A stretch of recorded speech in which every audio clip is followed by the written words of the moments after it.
အဲဆိုကျွန်တော်ဒီနေ့ဆွေးနွေးမှာတော့เนาะဒီ element 8ကဟိုပါ chapter 4ပေါ့เนาะသူက long walking long walking ဆိုတာဘာလို့ဆိုလို့လဲเนาะကျွန်တော် long walking ကဘယ်လိုလုပ်မျိုးတွေမှာလောက်ကန်တဲ့လူတွေဟိုအဓိကเนาะဟိုကာကွယ်ထိန်းချုပ်ပေးဖို့လိုလဲเนาะသူ့ကိုကာကွယ်ထိန်းချုပ်ဖို့အတွက်ကြောင့်ဘယ်လို compromise ရရပေါ့เนาะသိရှိရမယ်ဒီပိုင်းလေးတွေကိုဆွေးနွေးပေးမှာဖြစ်တယ်အဲ့တော့ပထမဆုံးအနေနဲ့ long walking ပေါ့เนาะဘာလဲဆိုတာသိရမယ်ကျွန်တော်မြန်မာလိုတော့သူကတယောက်တည်းလောက်ရလို့ပြောတာဒါပေမဲ့သူကတယောက်တည်းဆိုတော့ညာလဲဘယ်သူမှလူသူမရှိတဲ့နေရာမှာတယောက်တည်းသွားလောက်ရတာဆိုလိုတာမဟုတ်ဘူးเนาะဟိုအလုပ်အားဖြင့်မှာကိုက colleague မရှိတာပြောရရင်ကျွန်တော်အလုပ်မှာသုံးလုံးနဲ့ဟို body system ဆိုတာရှိတယ်เนาะအဖော်နဲ့ပေါ့ကိုယ့်ရဲ့လုပ်ဖို့ကံမှာတူးစီနဲ့အဆိုင်ချတယ်အလုပ်တွေဒါမျိုးလုပ်လို့ရတာ body system လို့ခေါ်တယ်เนาะအဲ့လိုမဟုတ်ဘဲနဲ့ကိုယ့်လုပ်တဲ့ nature အရာเนาะတချို့အလုပ်တွေကတယောက်တည်းသွားလုပ်ရတဲ့အလုပ်မျိုးတွေကိုယ်မှာကိုယ်ပေါ်လောင်ဘက်မရှိဘူးเนาะရဲ့အကြောင်းရဲ့ဆိုအကြောင်းကြဖို့ခက်ခဲမယ်เนาะမလွယ်ဘူးပေါ့အဲ့လိုမျိုးအလုပ်တွေကိုလုပ်ကြရတဲ့လူတွေဒါဟိုအဲ့အလုပ်တွေကိုလုံးဝကင်းလို့ခေါ်တယ်เนาะအဲ့အလုပ်တွေကိုလုပ်ကြရတဲ့လူတွေလုံးဝကားလို့ခေါ်တယ်เนาะအဲ့တော့လုံးဝကင်းအပိုင်းမှာသူကလူတယောက်တည်းရှိနေခြင်းဆိုလိုတာမဟုတ်ဘူးเนาะဒီကိုယ်အနီးနာမှာเนาะလုံးဝကံပဲမရှိတာကိုယ်ကူညီတောင်းရမယ့်လူမရှိတာဆိုလို့တခါလေသူ့လုံးဝကင်းနေသည်เนาะလူတွေအများကြီးရှိတဲ့နေရာမှာလည်းဖြစ်ကောင်းဖြစ်နေတယ်အဲ့တော့သူလူတွေအများကြီးရှိတာအဲ့လူတွေကကိုယ်လည်းမသိကိုယ်ကလည်းအဲ့လူတွေမသိနော်ကိုယ် survey အတွက်ကိုကအလုပ်တစ်ခုကို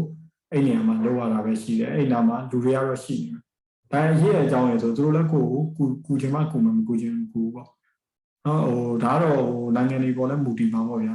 နော်သူတို့ဒီအနောက်ဘက်ကနိုင်ငံတွေမှာကြာတော့တယ်ခါလေကိုယ်လုံးမဟုတ်ရင်တိတ်ပြီးနော်ဝင်ပြီးတော့ဟိုဖြစ်လိမ့်မရှိဘူးလမ်းမှာသူရံမဲ့ဖြစ်ထိုးကြိတ်ချင်းကျွန်တော်အုံပြီးတော့ဟိုဆွဲတီဆွဲနေဗျာဟိုဝင်ဖြည့်ရှင်းပေးတာတော့ဘာလို့အဲ့လိုကွက်တီတိတ်မရှိနော်ဟိုအမျိုးဖြစ်တိုင်းနဲ့ဆွညဝင်လောင်းတတ်တယ်လေးထားတာတိတ်မရှိနော်အဲ့တော့ကျွန်တော်ကြည်တွေမှာတော့အဲ့လိုမျိုးတိတ်မဟုတ်ဘူးနော်တခုခုဆိုရင်အကုန်လုံးကိုပေါ်လောင်ဘက်ပါညာတော့ရပါဆရာတို့ကားပြရင်တော့ကိုတွန်းမိမဲ့လူကအမြဲတမ်းရက်ွက်တိုင်းမှာရှိလေရှိပါနော်အဲ့တော့ဒါဟိုကာချာနဲ့ဒီ nature တွေကတော့တိတ်မတူဘူးပေါ့အဲ့တော့သူ့ရဲ့ဒီမှာတော့သူတို့ကဒီဟိုအင်္ဂလန်ဘက်တို့နော်ဒီ EU ဘက်ကနိုင်ငံတွေမှာလောက်ရတဲ့လုပ်ငန်းတဘာဝတွေကိုထည့်သွင်းပြီးရေးသားထားတာဆိုတော့သူ့ရဲ့ definition အရတော့ long working ဆိုတာလည်းနော် worker who are separated from their work colleagues နော်လုပ်ဖို့ကိုင်ဘက်တွေနဲ့ခွဲထားတာနော်တကွဲပြားစီရှိပြီးလုပ်ကိုင်နေရတဲ့လုပ်သားတွေကိုသူက long worker လို့ခေါ်တယ်နော်တော့တစ်ခါလေးမှာ people who are entirely on their own for period of time เนาะအချိန်တစ်ခုကြာကြာသူတို့အဲ့အလုံးတစ်ခုလုံးသူတို့ဘာသာလုပ်ရတယ်เนาะ and those who are not alone เนาะဟိုတယောက်တည်းတော့ဟုတ်မနေဘူး but are not with colleagues เนาะသူတို့လုပ်ဖို့ကံမဲ့နေလည်းမဟုတ်ဘူးเนาะဒါပြည့် brain နဲ့လဲဆို home they rely on for help ပေါ့เนาะသူတို့ကိုကြီးပေးနိုင်တယ်လုပ်ဖို့ကံမဲ့တွေနဲ့မဟုတ်ဘဲနဲ့တခြားတော့ surrounded မှာဒီတခြား people တွေကတော့အများကြီးရှိတယ်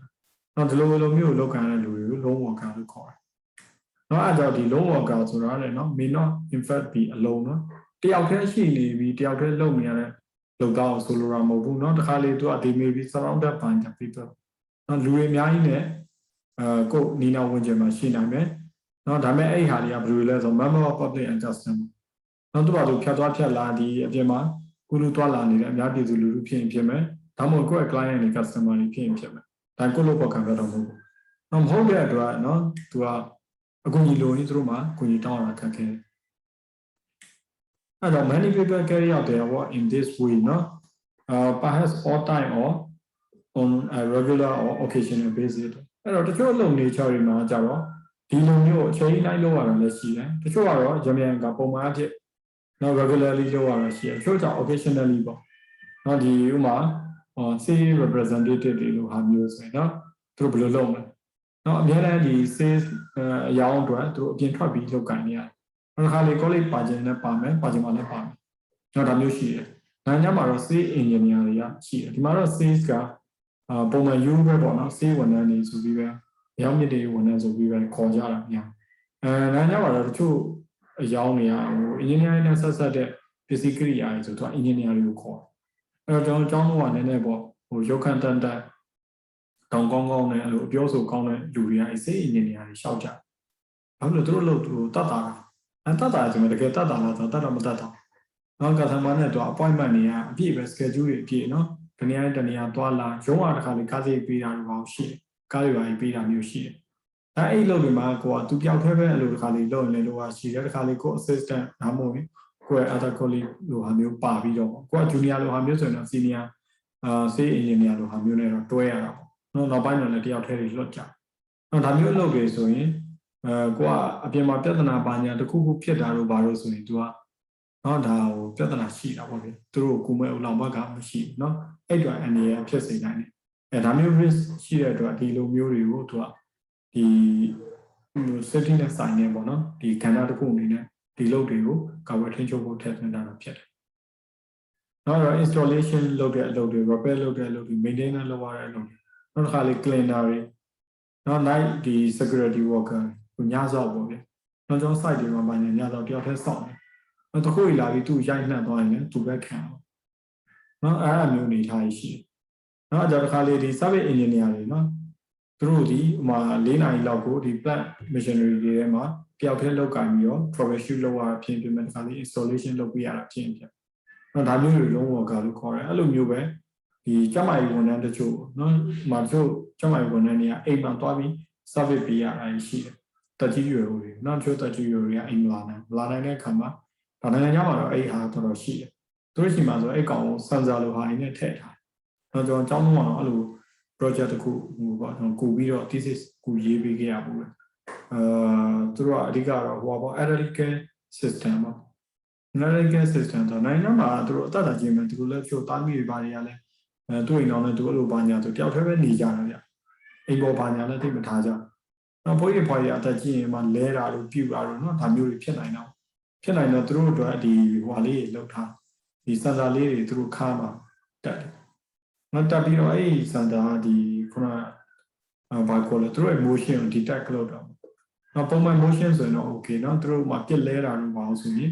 တော့ motion ကမတူတော့အဲ့လို motion မျိုးကို detect ဖြစ်ပြီးเนาะအဲ့လိုဟာမျိုးပေါ့ပြစ်လဲသွားပြီးနောက်စံစာထပ်ပြီး sense လုပ်တယ်ညင်သွားတယ်နော်ဟိုမျိုးဖြစ်တယ်ဒါမှမဟုတ် तू ကသတိရသေးလို့အဲ့နေရာကိုဟို alarm လို့ဟာမျိုး clock ကိုနှိပ်နိုင်လိုက်ပြီဆိုရင်အဲ့ alarm ဘယ်ကိုသွားလဲဆိုတော့အဲ့ hacker center ကိုသွားတယ်နော်သွားတဲ့ဟာမျိုးမှာဆိုရင် hacker က तू ကျမကြီးဝင်နေဘာကြီးကလွတ်ပြီးတော့ nurse တွေပါဗျာ nurse တွေအဲ့သူတို့တွေကသွားပြီးတော့ဟိုလုပ်ပြရတယ်နောက်တစ်ချို့ဟာမျိုးတွေဆိုလဲ service အရာကို contract ထိုးထားရင်ဟိုမှာတစ်ပတ်ကိုဘယ်နှကြိမ်လာကြည့်ပေးတာတို့နော်ဒါ physiotherapy လုပ်ပေးတာတို့ဒါမျိုးလုပ်နေရှိတယ်နော်အဲ့လိုမျိုးတွေကတစ်ခါလေ2ယောက်သွားတာမျိုးရှိဆိုတစ်ခါလေ1ယောက်ပဲသွားတာမျိုးတွေရှိ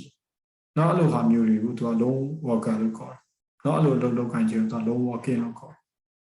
နော်ကျွန်တော်ရှိမှဆိုလည်းရှိမယ်နော်ဟိုဓာတ်လီကားတဲမှာလူထည့်ထားနော်ကျွန်တော်လည်းနားမလဲဘာလို့ဓာတ်လီကားနဲ့လူထည့်လဲမသိဘူးဓာတ်လီကားလည်းအခုမနှိမ့်တက်တဲ့လူကသိမရှိတော့ဘူးဟုတ်ခေတ်ကတော့ရွှေကုံဖျားလို့ဘာလို့မှာနော်လူတွေဒီဓာတ်လီကားသူတို့မောင်းပေးမှရနော်ဓာတ်လီကားမောင်းတဲ့လူကတည်တံ့ရှိတယ်တော့တက်လိုက်ဆင်းလိုက်နော်ဒီလိုဖို့ headset ကလည်းနဲမှာသူ့ရဲ့ဒီ motion ပေါ့နော် bottom line အောက်ဆင်းလိုက် bottom line အောက်ဆင်းလိုက်နေခြားလိုဘက်ကိုရမ်းနေသူတို့လည်းကြာတော့ကျင်သားရဝိုင်းနေပါဘူးဒါလည်းသူတို့ vulnerable group တွေတော့မပါတယ်အနေရှိတဲ့ပုံကိုနော်ဒီမှာတော့အဲ့လိုတယ်လီကာတွေလည်းအဆောက်တွေထားတယ်ခါလေးညစောက်လိုအမျိုးကြီးလည်းထားတယ်စသဖြင့်ပေါ့လေအဲ့လုပ်တွေဒီတော့လုံးဝကင်းနေဖြစ်တယ်အဲ့တော့ဒီလုံးဝကာရီကအထူးသဖြင့်သူတို့က vulnerable group တွေဖြစ်ကြတယ် vulnerable group ဆိုတာဘာလဲဆိုတော့တခုခုအနေအကျရောက်ရင်အနေအကျရောက်နိုင်ခြင်းရှိတဲ့ group ပေါ့ဗျာနော်သူတို့ကကြတော့ဟိုလူဖြစ်တော့ hesitant လို့မတုံ့လို့နော်ဒီ dangerous လို့တုံ့လို့မရသူတို့ကခံရမယ်နော်အဲ့မျိုးတွေသူက vulnerable လို့ခေါ်မှကျွန်တော်ဟိုကလေးနဲ့လူကြီးမှဆိုရင်ကလေးတွေဒီ vulnerable ဖြစ်တယ်လူကြီးတွေကကလေးတွေအနိုင်ကျင့်လို့ရတယ်နော်ဒီသဘောမျိုးလုံးဝကင်းမှာဆိုလဲသူ့မှာ colleague တွေပါနေမပါတဲ့အတွက်သူကလည်းအနိုင်ကျင့်ခံရနိုင်တယ်နော်ဟိုသူ့မှာဒီ risk ကတော့ဟိုပါပေါ့နှစ်မျိုးရှိတာပေါ့နော်ပထမတစ်မျိုးကတော့ risk of violence ပေါ့ risk of violence ဆိုသူတို့ဒီနော်ဒီတခြားလူရဲ့အနိုင်ကျင့်ခြင်းကိုခံရနိုင်တယ်တခြားလူဆိုတော့ member of public ဖြစ်မယ်တော့သူတို့ရဲ့ဟိုပါပေါ့ client ကဖြစ်မယ်ဒါမှမဟုတ်ရင်သူတို့ရဲ့အလုပ် nature အရ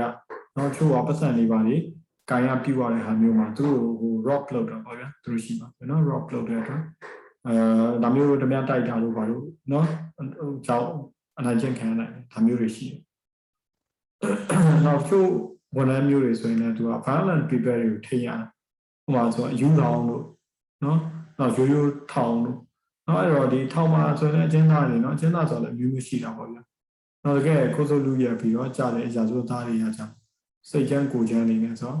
ထောင်ထဲရောက်ရင်သူတို့ထိရပြရတဲ့လူက vulnerable group ပဲကမ်တင်သူအတန်းအောင်သိဆုံးနိုင်နော်အဲ့လိုပဲဒီ mental health ပေါ့နော်စိတ်ချမ်းမာရေးမကောင်းတဲ့ပုဂ္ဂိုလ်တွေကိုအိမ်ထဲရောက်သွားကုပေးတာပဲဖြစ်စီနော်ချိုးစိတ်ချမ်းမာရေးစေယုံတွေဘာတွေမှာကုပေးတာဖြစ်စီသူတို့ဆိုရင်လည်း violent ဖြစ်တယ်နော်အဲ့ကြောင့်ဒီလူတွေဒီသူကrisk of violence ရှိဒီလိုအလုပ်တွေကိုတယောက်တည်းလုပ်ကြတယ်နော်နောက်တစ်ခုကကြတော့သူတို့နေထိုင်မကောင်းတာနော်ဒဏ်ထိခိုက်ဒဏ်ရရင်ကဲကုမဲ့လူမရှိနော်အဲ့ဒါလည်းနောက် risk တစ်မျိုးပဲနော် if they are injured for a ပေါ့သူတို့မှာရုပ်ရည်ဒီမောပေါက်တာတော့ကိုယ့်ရဲ့ယောဂလက္ခဏာတစ်ခုခုပြတာတော့နော်နေတိုင်းမကောင်းတာဒါမျိုးဖြစ်တယ်တခါလေကြလဲတခု accident ကြောင့်သူတို့ထိခိုက်ဒဏ်ရနောက်လိုအချိန်ခါမျိုးတွေမှာသူတို့ကအကူအညီမရဘူးဖြစ်တယ်နော်အဲ့ဒါလည်းသူတို့က high risk တခုပဲနော်အဲ့လိုတချို့ဟိုမျိုးဆုံးမှာ confined space တွေတယောက်တည်းသွားတာ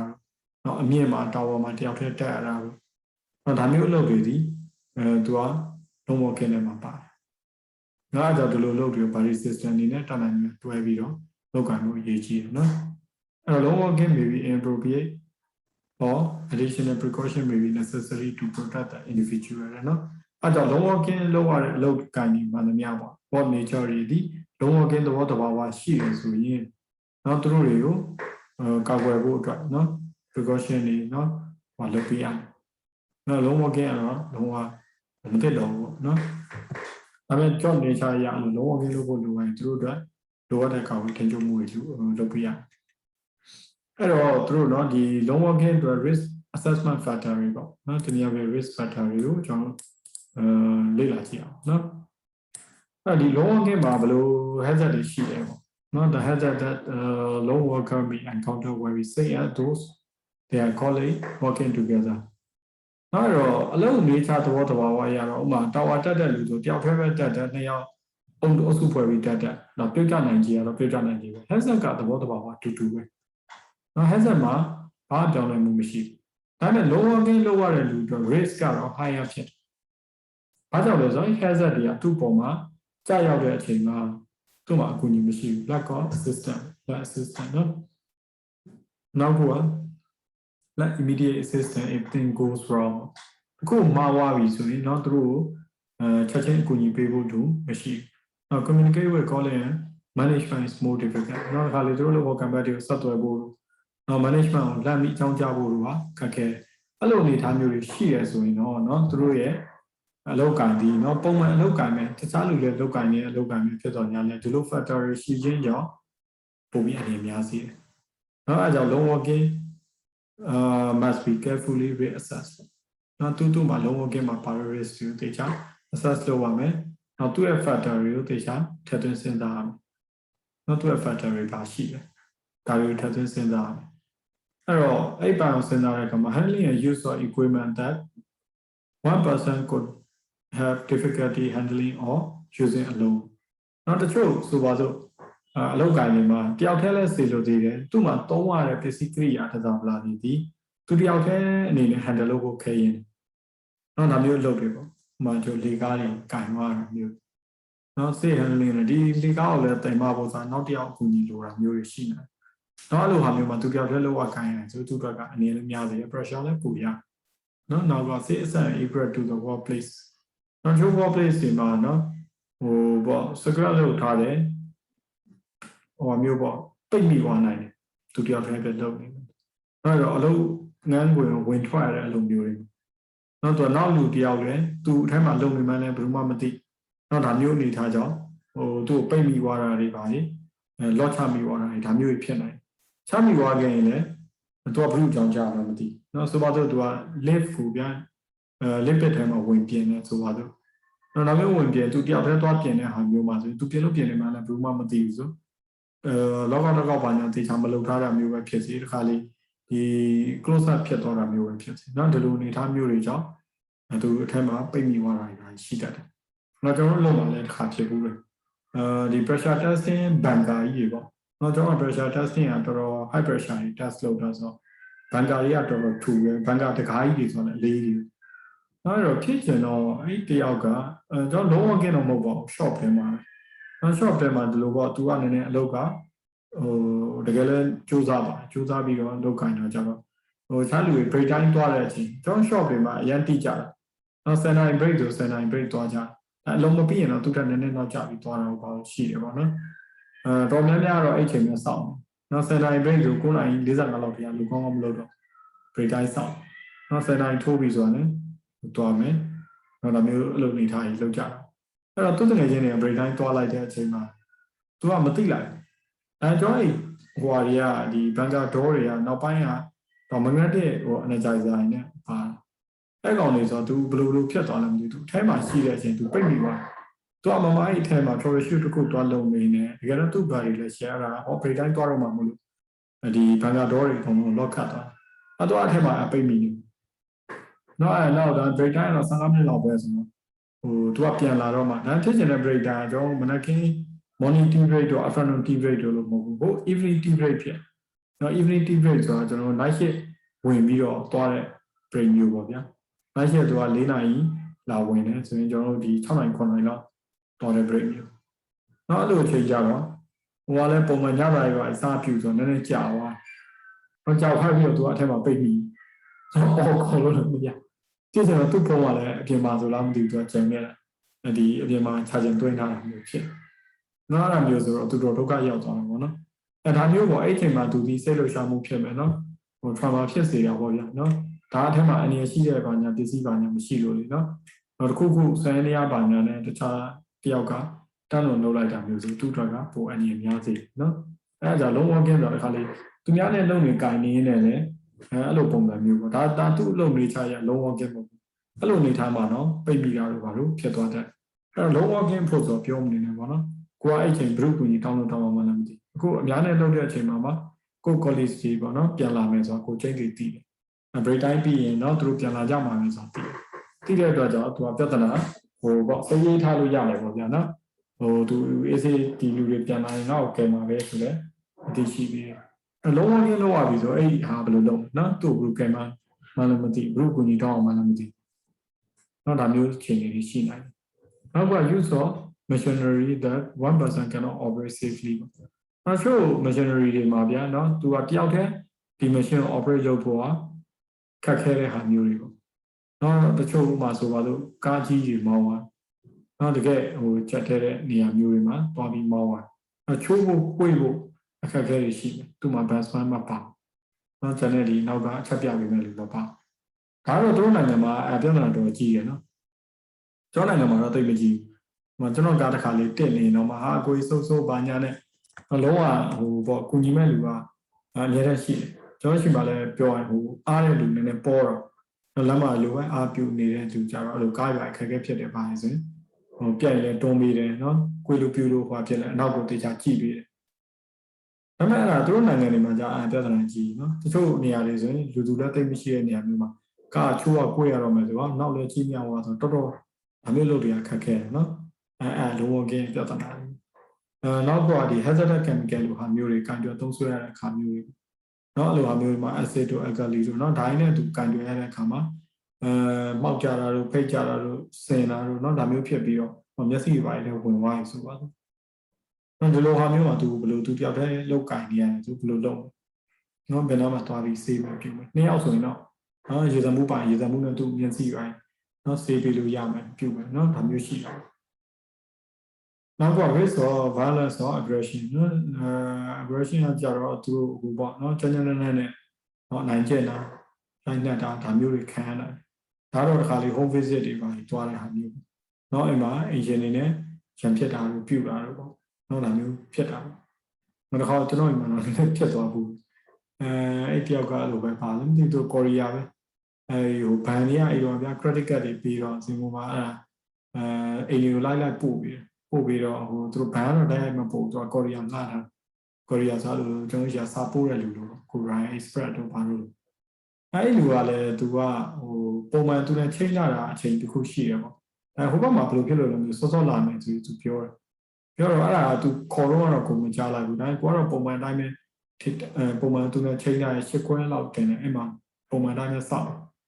တော့လာတဲ့အချိန်ကျတော့ဟိုသူဖြည့်ရမယ့် form တွေရောဟိုဟာတွေအများကြီးပဲเนาะအဲ့တော့ကျွန်တော်ကဟိုပုံမှန်ဖြည့်ရတာပေါ့နော်နောက်တချို့စာရွက်ကလည်းဟိုလူဒီလူနဲ့ဆိုတော့အဲ့စာတွေလို့တော့သူကအဲ့ဒါကိုပောက်ကွဲတယ်အိမ်ရှိကနေနေကျွန်တော်ပြောတယ်မဟုတ်ဘူးမင်းအိမ်ထဲဝင်ထားတယ်သူတို့တွေကလည်းဟိုကလည်းရှိတယ်တချို့ကအိမ်ထဲပိုင်းမဝင်ရင်တော့ဒါမျိုးရှိတယ်ဟိုကျွန်တော်ရှိမှဆိုရင်တော့အေးစေးအိမ်ထဲလေးပါလေးဝင်ထားရေလေးပါလေးတောက်ပြီးသူလည်းအေးစေးစောက်ပေါ့အဲ့လိုမဟုတ်ဘဲနဲ့သူကအိမ်ရှိမှပဲလည်းနေတယ်ပြီးတော့ကျွန်တော်ပဲလည်းဟို push လုပ်တယ်အဲ့တော့ပြီးသေးလားဘာညာပဲဘယ်ချိန်ရှိပြီလဲဟာဘာလဲနဲ့ကိုကပြီးတော့ကိုက customer လीเนาะကိုက customer မှာသူတို့ကလည်းဒီ service လဲကိုလာပြီးတော့ဟိုဟာဖြစ်သေးကိုက form လေးဟိုဟာလေးဖြည့်ရတယ်အများကြီးလုပ်ရတဲ့ဟာကိုအဲ့ကိုတွန်းတော့အဲ့သူနဲ့ရန်နေနေဖြစ်တယ်မဖြစ်တော့ဟိုရရပုံတော့မရှိပါဘူးအဲ့လိုတော့မဟုတ်ဘူးဟိုပေါ့သူကလည်းမကြည့်တော့ဘူးပေါ့ကျွန်တော်အဲ့စာရွက်ကြီးဆွတ်ဆုပ်လိုက်တော့ပြီးရင်တော့မင်းတို့ဟာလည်းမလျှောက်ဘူးမင်း credit card လည်းမယူမရလည်းဘာမှဖြစ်ဘူးဆိုသူပြန်ဟိုဖြစ်ပြီးစာရွက်ဖြဲပြီးသူပြန်ပေးလိုက်တော့သူကရဲသွားတိုင်နေပါမယ်အဲ့ဒါလည်းဖြစ်ပြီးတော့မှအဲ့ကိုကလည်းဘန်လန်းအကြောင်းကြတော့မင်းတို့လူကဘယ်လိုလဲပေါ့အဲ့ဒါဆိုမှသူတို့လူတွေမဟုတ်တကယ်တမ်း courier service နာတာနော်အဲ့တော့အဲ့လိုတွေပေါ့ဗျာအဲ့ဒါတွေကဒီလူတွေကဟိုဆိုပါတော့ကိုရီးယားတော့ဟိုအရန်ကျန်းတန်းနဲ့သူတို့ဟိုဖြစ်တာဒါသူကိုယ့်ဘက်ကမခံနိုင်လို့တော့ချန်ပီယံဖြစ်လို့ပုံစံနေเนาะတခြားဟိုပေါ့ရက်တွေပါလေးတောက်ထားပြုတ်ထားရင်းနဲ့လူတွေကဖြစ်ပြီးဆိုရင်တခုနဲ့သူထားချလို့ဆိုရင်အဲ့လူခံရမှာတော့ဒါမျိုးပေါ့အဲ့ဒီလုံးဝသူပြောက်ထက်လေသူ့မှာပေါ်ပါလာတာလည်းမဟုတ်ဘူးဒီချိန်သူဘလို့မှတော့တိုင်လို့လည်းရတာเนาะဒါမျိုးပြဿနာရှိနေThey also may include issues related to individual workers เนาะတခါလေမှသူကြောက်ခဲဒီလောက်ရတဲ့เนาะဒီလောက်သားမျိုးတွေရှိတာပေါ့เนาะအဲ့ကောင်တွေကကြတော့ any medical condition that may create issue during the normal course of war in the event of emergency เนาะတခါလေသူတို့ရဲ့ချက်မှန်အခြေအနေကြောင့်ပေါ့เนาะချက်မှန်အခြေအနေလိုဟာမျိုးမှလည်းသူဆက်ဆက်မလူတယောက်ကရုပ်ရည်ကြီးဖျားလာတာဖြစ်မှတိုးတက်လာတာရှိမှခေါင်းမူတာရှိတယ်ဒါမျိုးတွေကဖြစ်နိုင်တယ်ပေါ့เนาะအဲ့အမျိုးချင်းတွေကြောင့်သူ့ individual workers တွေမှာအခါလေးထိခိုက်နိုင်တာရှိတယ်။နောက်က vulnerability of the worker because of their personal characteristic ကာလီကြတော့သူ့ဘက်ကကိုသူ့ရဲ့ personal characteristics တွေကြောင့်အနှမှုဖြစ်တယ်နော်နိုင်ကျင့်လို့ရတယ်ဥပမာ young training လို့ပါနော်ဦးကြောင်ကြားတယ်နော်ဟိုလူကခန့်ငယ်ငယ်အလောက်ကဝင်လာတာဒါမျိုးပေါ့ကျောင်းတော်တော်လိုဟာမျိုးဆိုရင်ဒီကားရဲ့နေလို့ပါလို့ကနိုင်ကျင့်တယ်နော်ဒါမျိုးပြဿနာဖြစ်တယ်However, any language barrier that may present an issue in the event of emergency. နောက်ခါလေးအရေးပေါ်ဖြစ်ပြီနော်သူ့မှာ language barrier ရှိတယ်။ဒါတော့နိုင်ငံသားတွေမှာရှိအခါလေးကျွန်တော်စင်ကာပူမှာပို့ဆိုးတာပေါ့။နောက်တရုတ်တွေဆိုရင်ဟိုမဖြစ်ဘူး။အင်္ဂလိပ်လိုလုံးဝပြောတတ်။အဲ့သူတို့ကမ်းပေါင်းတယ်။အဲ့ဟာလည်းကျွန်တော်တစ်ခေါက်ရုံးမှာကြုံမှုတယ်။ transport ဒီ ferry season တော့ကြာတော့သူတို့ transport company နဲ့သူတို့ contract ထိုးတာထိုးရတဲ့အချိန်ကျဒီ transport company တွေကလည်းသူတို့ကတဏီကုံသူတို့ဟိုလူချိုဒီပို့နေသူတို့ဘာသာသူတို့ရဲ့ schedule တွေ arrangement တွေနဲ့တွားတော့တွားတော့တစ်ခါလေးကြာရင်သူတို့ driver တွေကအများနဲ့ fix မဟုတ်ဒီ driver ကဒီနေ့ဟိုလမ်းကြောင်းတွားနေဆိုရင်နောက် driver အဆောင်ထိုးနောက်အဲ့မှာသူတို့ဘောပဲနဲ့ဒီပြည်ကြီးကတရုတ်ရင်မောင်းတွေကိုသူတို့ဟိုဖြစ်ခေါ်ခန့်ထားကြနောက်တစ်ခါလေးတော့ရောက်လာအဲ့ရင်မောင်းကဟိုကလည်းမသိဘူးဒီစင်ကာကဒီ map တွေနဲ့ဟိုကလည်းမသိအဲသူတို့ကတော့တိတ်မကြောက်တာစင်ကာကအများစုကဟိုတရုတ်လိုပြောနိုင်ရတာရှိတယ်။အဲ့တော့သူတို့ကတရုတ်လိုပဲလွတ်တာ။ဟောဒါလည်းဖြစ်ချင်တော့ကြီးမှလည်းလုပ်တဲ့တော်တော်များများအိန္ဒိယသားတွေပြန်ရတော့မှတော်တော်ပြဿနာတက်ပြီးနောက်ဆုံးသူတို့ပြန်ပြီးချိန်ကိုင်းပြီးတော့ဟိုမှာနောက်ဆုံးသူတို့စကားသူကဟိုလုံးဝစကားပြောတယ်ကားပဲမောင်းနေလို့လည်းမရဘူးလေ။နောက်သူမှတ်တိုင်ကြော်တာတို့အခါလေးအိတ်တရုတ်ဆိုရင်အိတ်လေးကဖြစ်တာဆိုရင်တော်တော်ကြမ်းကြမ်းနဲ့မောင်းတာ။မောင်းတော့အကုန်လုံးကြောက်တော့ဟာတိုက်လို့ပြဒီကောင်တကယ်မှမောင်းတယ်လားဘာလားဆိုပြီးတန်ရည်လည်းဝင်။နောက်လို့ဖြစ်လို့သူ့ကိုလမ်းနေလည်းမှားတယ်ပြီးတော့သူနောက်မှတည်တာသူကအဲ့လိုပေါ့ခုနအသိဝင်တဲ့ဝန်ထမ်းလိုဟာမျိုးပြစင်ကူလမ်းနေတိတ်မကြွားနေဒီ route ကိုသူအမှလမ်းတစ်ခုအချိုးမှာမှားဝလိုက်တဲ့အချိန်ကျတော့အဲတိုင်ပတ်နော်အဲ့တော့သူဘာလို့လဲဖုံးကြည့်ပြီးတော့ဟိုနဲ့ပြန်သွားတာဒါအဲ့နေရာလည်းဘယ်နှထောက်အောင်မှဘာမှသူကမသိပြန်နော်တိုင်နေပတ်တယ်တော်တော်တိုင်ပတ်တယ်အဲ့တော့ကျွန်တော်ကိုစင်ရမဲ့မှတ်တိုင်ပေါ့ပဲတခြားနေရာရှောက်ရောက်အဲ့တော့ကိုလည်းစက်မသွားတော့ပဲနီးစပ်ရပဲကောက်စင်ရတော့ပြီးတော့ကိုယ့်အောက်အမှဒီပြန်စီးပြီးပြန်ရတယ်လို့ဖြစ်။နောက်အဲ့ချိန်မှာသူ့စကားတော့ပြောရင်ဟာသူပြန်ပြောတာလည်းနားမလဲ။ဟိုတော့မှကားပေါ်မှာလည်းကျွန်တော်လည်းတရုတ်လိုကသူပြောတဲ့ဟာကိုနားလည်တော့တဲ့အထိမကျွမ်း။နောက်ကျန်တဲ့လူကအိန္ဒိယတွေ။နောက်ဆုံးအဲ့တရုတ်ဟိုအဲ့ဆာလုံးမတယောက်ပဲသူကလည်းအဲ့တယောက်ကိုတရုတ်လိုသိချာပြောပြီးတော့ စင်ပြေတဲ့နေရာမှာရက်ခိုင်းအဲ့လိုမျိုးပေါ့အဲ့ဒါဒီ language barrier အဲ့ဒီလို issue မျိုးကတကယ်အရေးပေါ်အခြေအနေပါညာဖြစ်ပြီးဆိုရင်သူ့ရဲ့ language barrier ကြောင့်နော်အကူကြီးတောင်းမှုတွေပါအများကြီးခက်ခဲဖြစ်နိုင်တာပေါ့ဗျာနော်အဲ့တော့အဲ့လိုဟာမျိုးတွေဒီ long working မှာကြုံနိုင်တဲ့ဒီ risk factor တွေပဲဖြစ်တယ်အဲ့တော့ကျွန်တော် long working လုပ်တော့မယ်ဆိုရင်နော်ဒီ six system ပေါ့ရှိရမယ်နော် accessible to user နော်ဒီ six system ပေါ့ဆိုတော့တနည်းအားဖြင့် six procedure ပဲနော် what instruction ပဲဒါနဲ့သူက system လို့သုံးလို့မယ်နော် system လို့သုံးလို့တဲ့အတွက်သူကစနစ်တစ်ခုဖြစ်အောင်လုပ်ကြတယ် procedure ကကြတော့ procedure တို့ instruction တို့ကကြတော့ဟိုနည်းနည်း instruction နဲ့ manual ပို့စံတာပေါ့နော်ဒီမှာဒီတိုင်းတစ်နဲ့သုံးလေးရေးထားတယ်အဲ့တိုင်းလုပ်ရဒီ six system ဘောကြတော့ဒီလုပ်တစ်ခုလုပ်မယ်ဆိုရင်အဲ့တော့ annual gain နဲ့ဘယ်လိုနည်းစနစ်မျိုးနဲ့လုပ်ကြမယ်ဆိုရင်ရှုတော့နေသွားတယ်နော်အဲ့တော့ six system ဘောကိုလည်းကျွန်တော် procedure အရင်အဲ့ပုံစံနည်းနည်းဝင်အောင်ရေးထားအောင်နည်းနည်းလေ့ကျင့်အောင်နော်ဟိုသူတို့ဘက်ကပုံစံပေါ့ပုံမှန်ကျွန်တော်ရေးလေးရှိတဲ့ဟိုဟာတွေပေါ့ save word procedure တွေပါတွေကတော့ draw များရေးတတ်ကြတယ်အဲ့ဒါ instruction နဲ့ဒီ manual ပုံစံတွေပေါ့နော် system work ကြောင့်တော့နည်းနည်း system approach နည်းနည်းပါမှာပေါ့နော်အဲ့ဒါကတော့အသေးစိတ်သိချင်နော်ဆရာတို့အရှိရဟာပြန်ဖတ်နော်ဒီ element 3မှာနော်ကျွန်တော်ပြောခဲ့ပြီးပြီဒါ system work နဲ့ပတ်သက်တဲ့အကြောင်းအရာအဲ့တော့ဟုတ်ပြီဒီ low working အတွက်လည်း system work လုပ်မယ်ဆိုရင်ပေါ့နော်ဘာတွေအဓိကကျွန်တော်ခွဲစမ်းတယ်နော်အဲ့တော့အဓိကတော့ risk assessment ဒီ system work ကို develop လုပ်ပါ risk assessment ကတော့သူ့ရဲ့ဒီ work nature မှာเนาะ low working နဲ့ဆက်ဆက်ပြီးတော့ဘယ်လိုအနေအမျိုးတွေရှိနိုင်တယ်နောက်အဲ့အနေတွေကိုထိန်းချုပ်ဖို့တော့ဘယ်လို system work နဲ့အလုပ်လုပ်ကြမယ်ဆိုတဲ့အပိုင်းကိုကျွန်တော်သွားဖြစ်တယ်အဲ့မှာ control measure တွေအနေနဲ့ပေါ့เนาะကျွန်တော်ဒီ system work ထဲမှာ implement လုပ်ရမယ့်အချက်တွေနော် no low working for certain high risk activity ပေါ့အထူးသဖြင့်ဒီ confined space entry လို့ဟာမျိုးဒါမျိုးတွေအတွက်မှာ no working နော်ဒါ in-house rules အနေနဲ့ချမှတ်ထားလို့ရဘာတွေ system တွေနဲ့တွားနော်ဒါမျိုးတွေပေါ့ mature plan တွေမှာဆိုရင်လည်းတချို့နေရာတွေဒီ low working ထားဖို့မသိဘူးနော်အဲ့မျိုးအလုပ်တွေဆိုရင်လည်းဘာတွေ system မျိုးနဲ့တွားမယ်နော် arrangement for remote supervision နော်တခါလေသူအဝေးကနေလမ်းပြီးကြီးကြပ်လို့ရတဲ့စနစ်လိုအမျိုးပေါ့နော် walkie talkie တို့နော်ဘာလို့ဒါမျိုးတွေနဲ့သူတို့ကိုဟိုဖြစ်ရမယ်စီမံပေးရမယ်ကို plan အတွင်းမှာဆိုရင်တော့တချို့နေရာတွေမှာ PA system တွေတို့ copy တွေရအောင်ဖန်တီးပေးလို့ရအောင်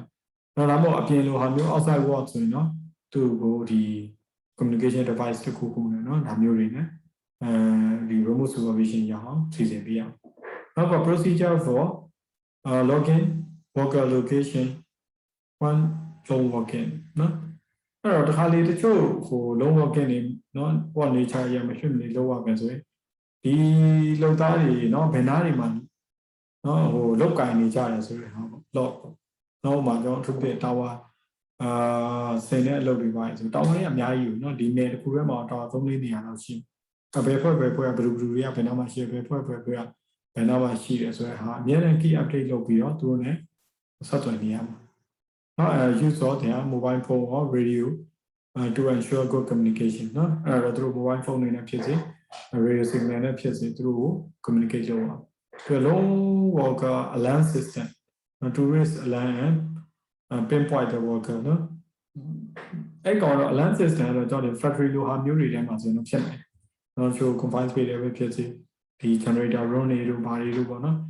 ဒါမျိုးတွေထဲမှာကျွန်တော် alarm system တွေတက်ဆက်ထားခြင်းအဖြစ်ကျွန်တော်တို့ long working သွားလုပ်ရတဲ့အခါမျိုးရှိခဲ့မယ်ဆိုရင်တော့เนาะသူကအရေးပေါ်ဖြစ်ခဲ့ရင်အလံပေးလို့ရ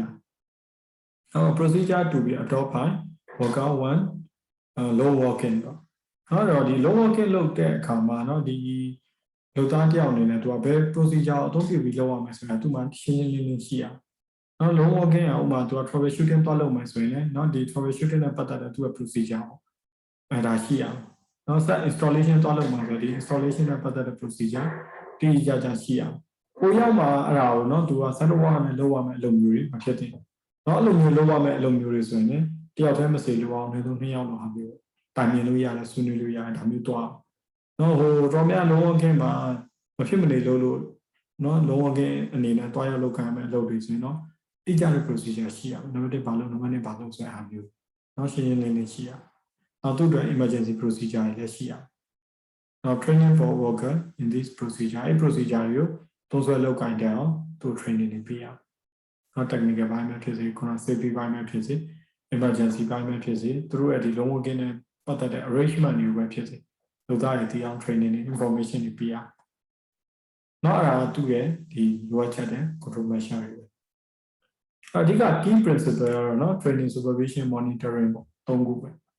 now training to read by mana 2 year job logo နားလည်အောင်သူတင်ပြထားမယ်လုံးဝကင်းတဲ့ဆက်ဆက်တဲ့အလုပ်မျိုးတွေလုပ်ကိုင်ရအောင်ဆိုရင်ဦးစီးကျွမ်းကျင်နေရမယ်ကျွမ်းကျင်မှု level တစ်ခုရှိရမယ်နောက် specific control measure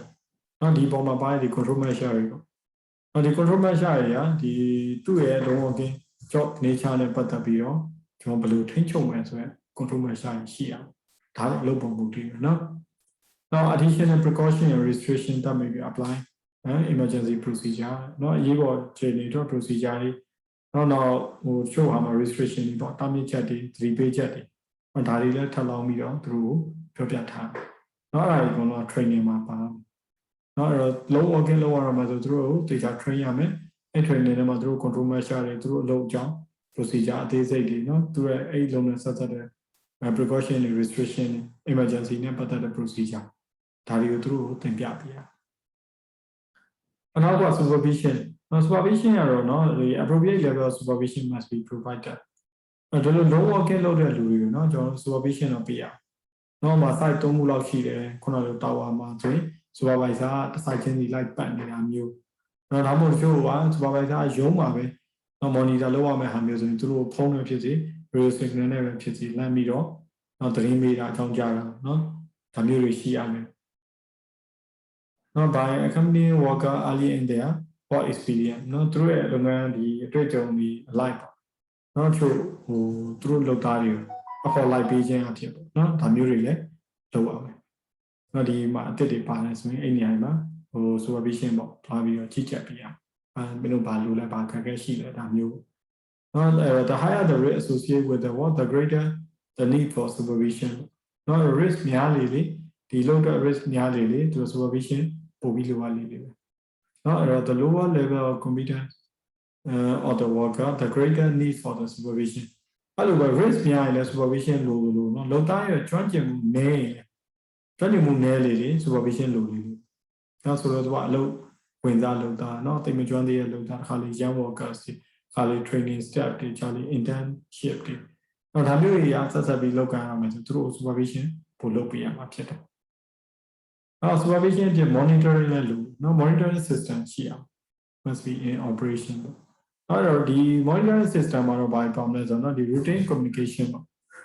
Now, Poma through a certain handle, local now accident emergency can be dealt with effectively. Now, accident to cool shut down, you know, the low again loan accident shut down emergency chain, the local through payment team level. Now, the transportation and logistics, material come on. Valolo to Lama Capia Nila, no, the Kugu to Mopavio and the Kupia, Tamuara, the monitoring system here. Napomavia, the fleet management company Marashiba, not to the monitoring land low, and the Lotao near monitor low.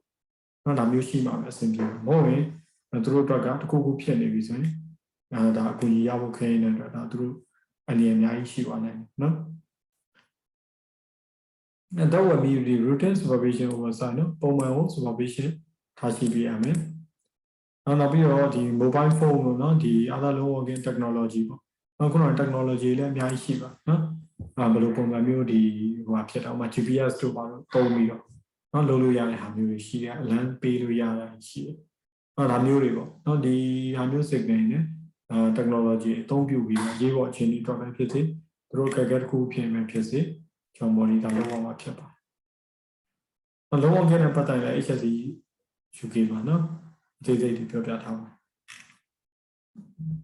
Nalo, yes, as a matter no, the low walking Nalema, no? Wait on Mishiva, no against the outer lower low. Not the outer lower low solura. To the outer Sura Hama, Kubinama Lumishiu Soluramo, she and she machine and machine, not I'm a good low for kind back and go to a Kuala machine also.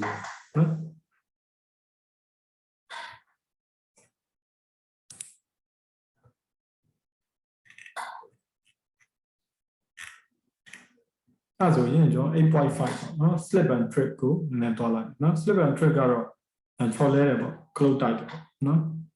ဒီပိုင်းကလည်းဒါလုပ်ငန်းဝင်ရဲ့ဒါ hazard တစ်ခုပဲနော်ဒါ general workplace issue ပဲလုပ်ငန်းဝင်တိုင်းမှာဟိုလုံးဝချော်လဲ close တိုက်ခြင်းမရှိဘူးဆိုတာမျိုးမရှိဘူးဒါမဖြစ်မနေဒီကောင်ကရှိမှာပဲနော်ဒီကောင်ဟိုဘာကောင်းလဲ common hazard တစ်ခုပဲနော်အဲ့ hazard တွေကိုက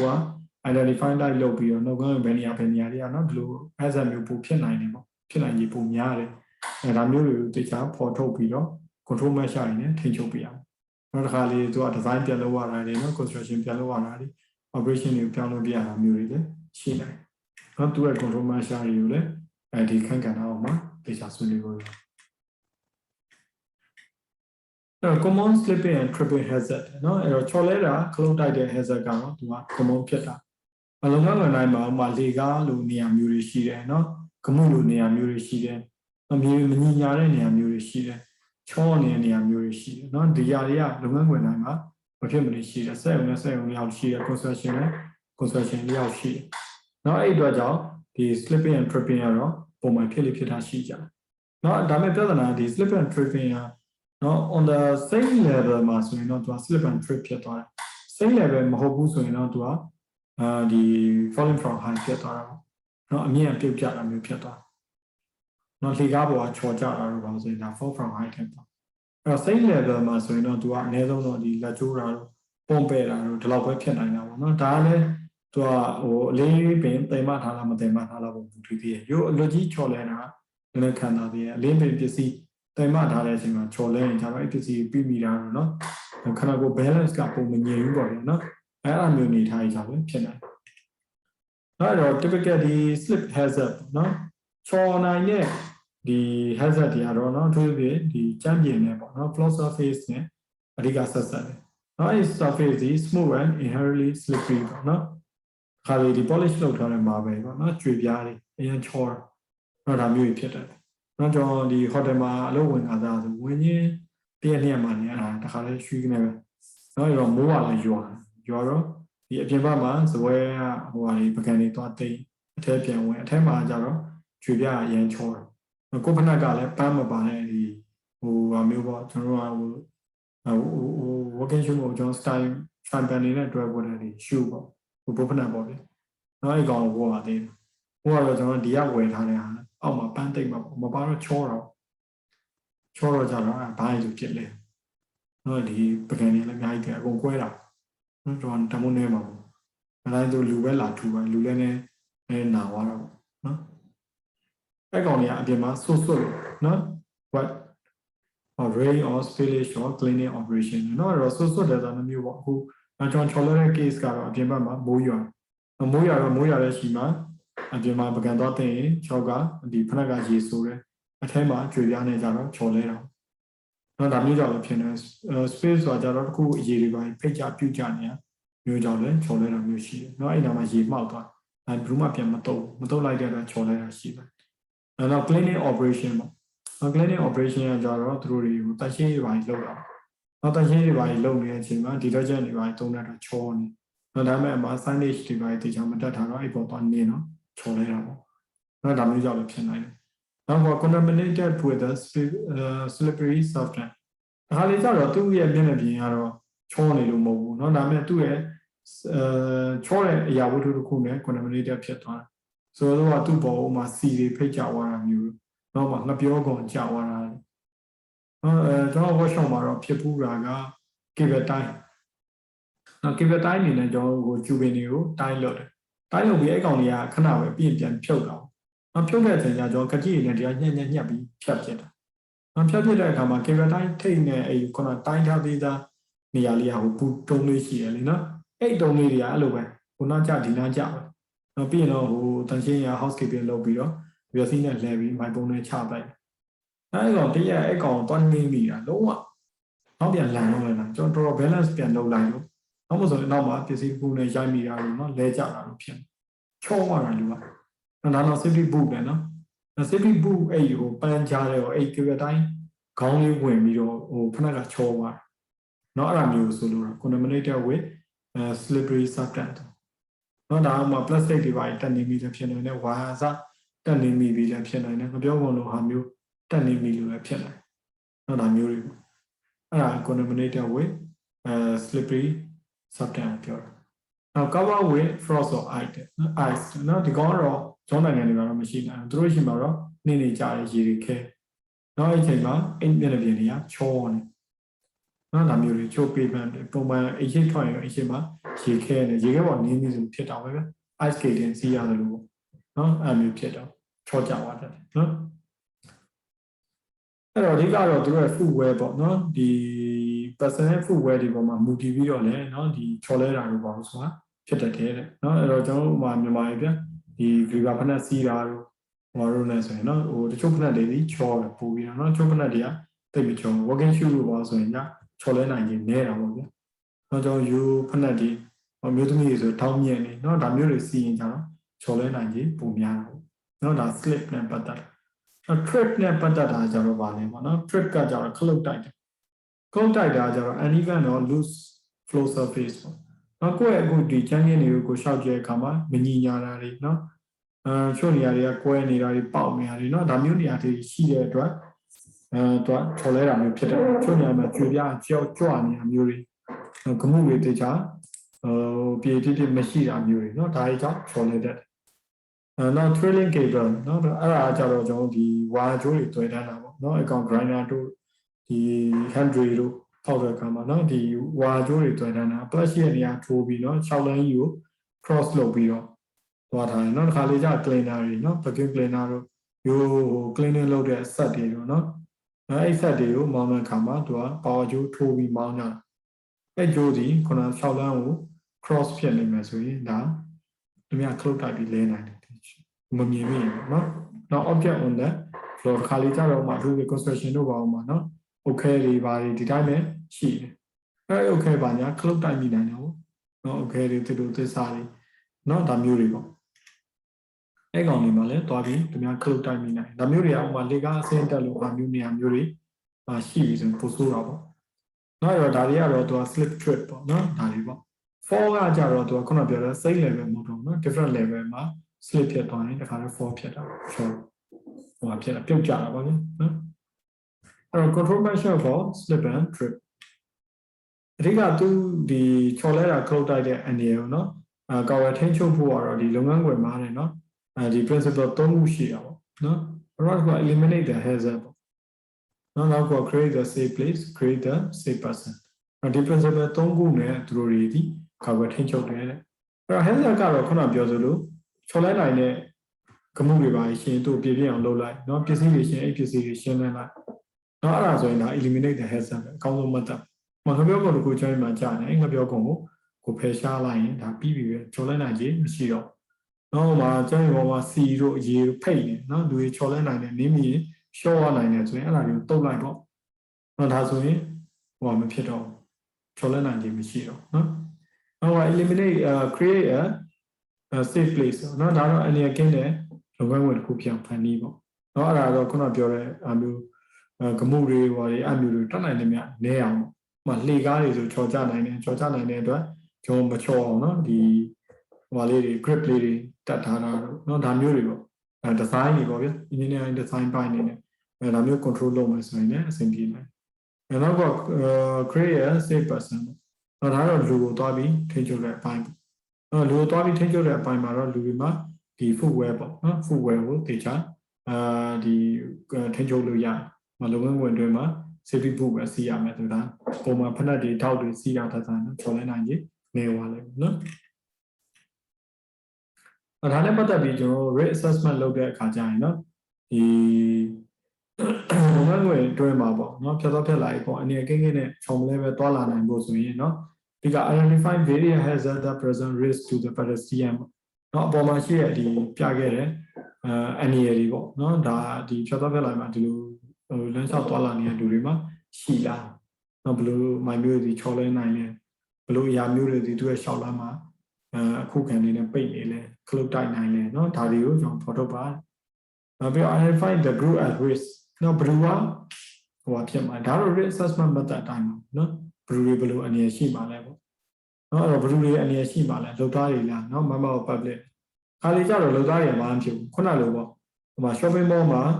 cleaning အချိန်ပေါ်လို့သွား cleaning လုပ်တယ်ဗျာသူ့တောင်းအရာလုပ်တယ်ဒါ site ရှိပါတိတ်ချမ်းမလားအဲ့တော့ तू ကတော့သိတယ်လေဟာဒါဒီ flow of what flow ဖြစ်နေ तू လမ်းမလျှောက်ဘူး तू က तू နေတယ်နော်အဲ့မှာ member of public က site ရှိပါမထားတော့မသိတော့ရှောက်မိလဲနော်တစ်ခါလေကိုကလုံသားမှာထိခိုက်တာရှိတယ်အများပြည်သူကိုထိခိုက်စေနိုင်တာရှိတယ်နော်အဲ့တော့ဒီချို့ဟာဒီမှာဆိုရင်နော်ဒီ vulnerable group တွေကိုထပ်သွင်းစဉ်းစားလဲတယ်ဆိုတော့နော်လူတိုင်းလဲတိုင်းအဆင်ပြေတာမဟုတ်ဘူးနော်မှာကလေးတွေလဲတာရှိမယ်နော်တကြီးရွယ်တွေလဲတာရှိတယ်နောက်ချို့ဟို disabled people တွေပေါ့နော်သူတို့တွေအမြင်အာရုံမကောင်းလို့လဲတာမျိုးရှိနော်အဲ့ဒါတွေက vulnerable group တွေကိုယ့်ရဲ့လုပ်ငန်းခွင်မှာလို့ vulnerable group တွေရှိလာပေါ့ဟိုချို့လူကြီးတွေပါလဲကြဝိုင်းဆိုရိုးတွေပါတွေကပြန်ပြီးတော့ကောင်းအောင်ဆိုလုပ်ပေးဖို့ဆိုတာအဆင်မပြေတာမျိုးရှိနော်ရိုးတွေပါကွဲပါစတီးကိုထည့်ဖို့ပြုဖို့မလွယ်ကူတာမျိုးရှိတယ်နောက်ကိုယ်အောင်ဆောင်မယ်လို့ဟာမျိုးတွေနော်ဒါမျိုးတွေဆိုရင်လည်းလဲဖို့အဆင်မပြေဘူးနော်အဲ့ဒါကြောင့်သူတို့တွေအတွက်ဆိုရင်ဒါမျိုးလဲကြနိုင်ကြီးရှိတဲ့ဒါတွေတက်နိုင်ပြီများ short ချပါနော်နောက်ချို့တဲ့အမြင်အာရုံမကောင်းလို့လဲတာမျိုးလည်းရှိနိုင်တာပေါ့နော်အဲ့ဒါကြောင့်မျက်စိမမြင်ရတဲ့အတွက်သူကကမှုတွေပါလေရှိနေလားပါလားသူမသိနိုင်ဘူးနော်ဒါမျိုးတွေရှိနောက်က evaluate the risk ပေါ့နော်ဒီ risk ကိုကျွန်တော်တို့လက်ရှိ control measure တွေပေါ့အခြေပြုပြီးတော့ကျွန်တော် evaluate လုပ်ကြည့်ပေါ့နော်ဘယ်လောက်ဒီ risk ညာလားနည်းလားနော် medium ပဲလားလောက်ကလည်းအဆင်ပြေရလားလုံးဝဒီကောင် eliminate လုပ်ပြရမှာလားနော်ဒါတွေကိုဟိုဖြစ်ပြီးတော့ assess လုပ်ပြီးတော့ evaluate လုပ်ပြီးတော့ကျွန်တော် control measure တွေထည့်နော်လိုရရင်ထပ်ပြီး further control measure တွေထည့်နော်ဒီ risk က acceptable level ရှိအောင်လုပ်ပြရပြီးတော့အဲ့ကောင်တွေကို recorder လုပ်ပြီးတော့ implementation လုပ်မယ်အချိန်ကာလနဲ့အမျှပေါ့နော်အနေထားတွေ accident တွေပါတွေပေါ့ကြည့်ပြီးတော့ periodically ကျွန်တော် review ပြန်လုပ်ပေါ့ဒါတော့ risk assessment နော်တော့ဒီ risk assessment ကိုလုပ်တဲ့အခါမှာကျွန်တော်ထည့်သွင်းစဉ်းစားမယ်အချက်ကတော့တဲ့နော်ဒီ normal pattern of the movement နော် in and around the workplace နော်လက်ရှိဒီလုပ်ငန်းဝင်တွေမှာနော်လူတွေပေါ်လာလှုပ်ရှားနေတဲ့ pattern ဘယ်လိုရှိလဲ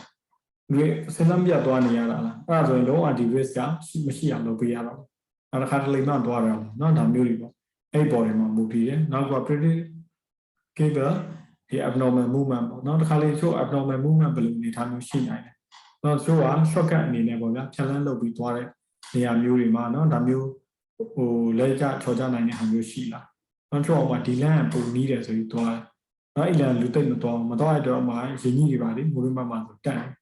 နော်အဲ့လိုလမ်းမှာသွားလျှောက်ပြီးတော့ဘိုင်းဆိုလဲကြတာမျိုးဒါမျိုးရှိတယ်ဒါ risk level ကြောင့်မတူနော်ခုနလိုလမ်းမျိုးကလူတိုင်းသွားလေသွားတာရှိတဲ့လမ်းမျိုးအဲ့လိုလမ်းတွေရှိတယ်လူတွေသွားနိုင်ခြင်းရှိတယ်ဆိုရင်လည်းမသွားနိုင်ထင်ကွာအဲ့နေရာကိုပိတ်ပြအောင်နော်ဒါမျိုးရှိတယ်နောက်အရေးပေါ်ပေါ့နော် fire evacuation ဘာညာလုပ်တဲ့အတွက်သွားလာတဲ့ဟာမျိုးတွေမှာဆိုရင်လည်းချော်လဲတာကခလုတ်တိုက်တာမဖြစ်အောင်ကျွန်တော်ကောက်ဝဲထိန်းချုပ်နိုင်မယ်နော်Now, accident history of the workplace thus might indicate the problem area. Now, when I look at the narrow canal layer, I know the method and I see. Hello, how you lay? John takes history and life here. Raise the assessment. Now, impact the adverse weather condition. Until I jar weather condition, Yama, ye jab, you need to attend the IP and payment, ye never so named the IP and shimmer. Now, I'm using my mountain on anybody. ကြာပြူပြီးတော့အဲ့နေရာမှာဟိုရေခဲပြီးတော့ချောနေနေရာမျိုးရှိကောင်းရှိမှာ။နောက်ဒီ weather condition အရာဖြစ်နိုင်တဲ့ impact ကိုလည်းထပ်သွင်းစဉ်းစားမယ်။ နောက် maintenance requirements of the various control နောက်တစ်ခါလေတချို့ flow တွေ surface တွေအများနဲ့တန်ရှင်းဖို့နော် repair လုပ်ဖို့ကလိုအပ်တယ်။နောက်ကောင်တိကျမလုပ်ဘူးဆိုရင်နော်အဲ့ flow တွေကပေါက်ပြဲနော်ကျွန်တော် workshop မှာဆိုရင်ပစ္စည်းတွေကချပြူပါတော့ပေါက်တာပေါ့ဗျာနော်ကျန်းကျင်းတွေပေါက်ရင်ကြတော့ safety အဲ့ကောင်တွေလိုက်ရှာကျွန်တော်လည်းတူတူပဲအကောင် assessment လုပ်ဖို့လို့ကျွန်တော်ဘယ်နှပေါက်ရှိလဲဆိုတော့ဓာတ်ပုံနဲ့ပြန်နော် grip play နဲ့ဒီနာပေါက်တယ်အဲ့ contractor ကိုခေါ်ပြီးတော့အဲ့ကောင်နဲ့အကုန်လုံးကိုဟိုစီမံနဲ့ပြန်ပြီးတော့ဖားရတယ်အမှန်ဖိုင်ပါဖြစ်အဲ့နေရာမှာခလုတ်တိုက်တာလေးပါလေနော်ဖြစ်တာ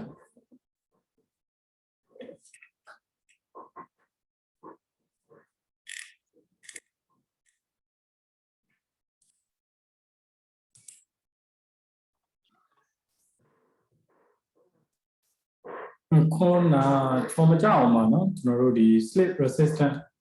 ဒီ surface တွေဖြစ်အောင်လုပ်ပေးရမယ်ဆိုတော့ခဏတည်းရပါတယ်။အဲ့တော့ကျွန်တော်တို့ဒီ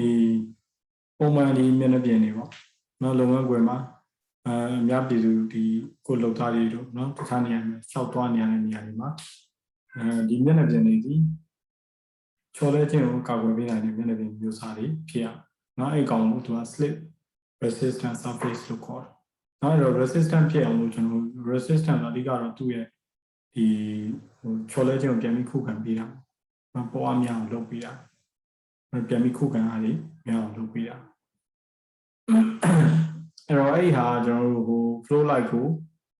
လုပ်လို့လည်းရတယ်လို့เนาะချို့နေရာတွေမှာကျတော့လေကျွန်တော် carpet တွေခင်းတာလို့ပါတော့ဒါမျိုး area wise နဲ့ပြန်ပြီးလုပ်လို့ရအဲ့တော့အဲ့လိုဟာမျိုးကျွန်တော်အသုံးပြုမယ်ဆိုရင်เนาะထပ်သွင်းစဉ်းစားမယ်အချက်လေးရှိတယ်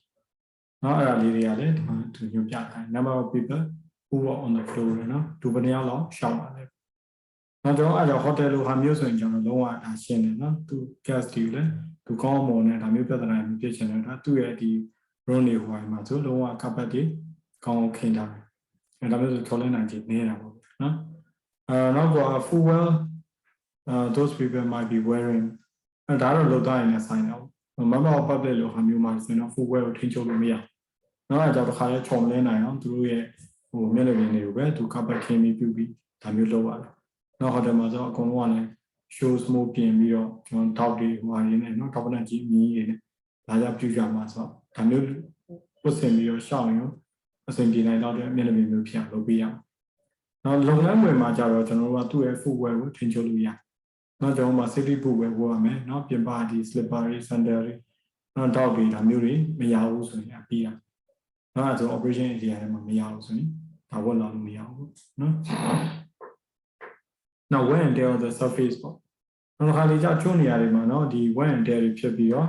ဒီပျက်စီးတာမျိုးရှိတယ်နော် vehicle traffic များတဲ့နေရာတို့ဘာလို့တွေမှာဆိုရင်လမ်းပြတ်တာနော်အဲ့လိုဟာမျိုးတွေကြတော့ဒီပျက်စီးမှုတွေကိုပုံမှန် maintenance လုပ်တာပြုပြင်တာမျိုးတွေလုပ်ပေးဖို့လိုတယ်မဟုတ်ရင်တော့ဒီနေရာတွေမှာကျွန်တော်ချော်လဲနိုင်တာတွေခလုတ်တိုင်းနိုင်တာတွေဖြစ်မယ် force wave display and contamination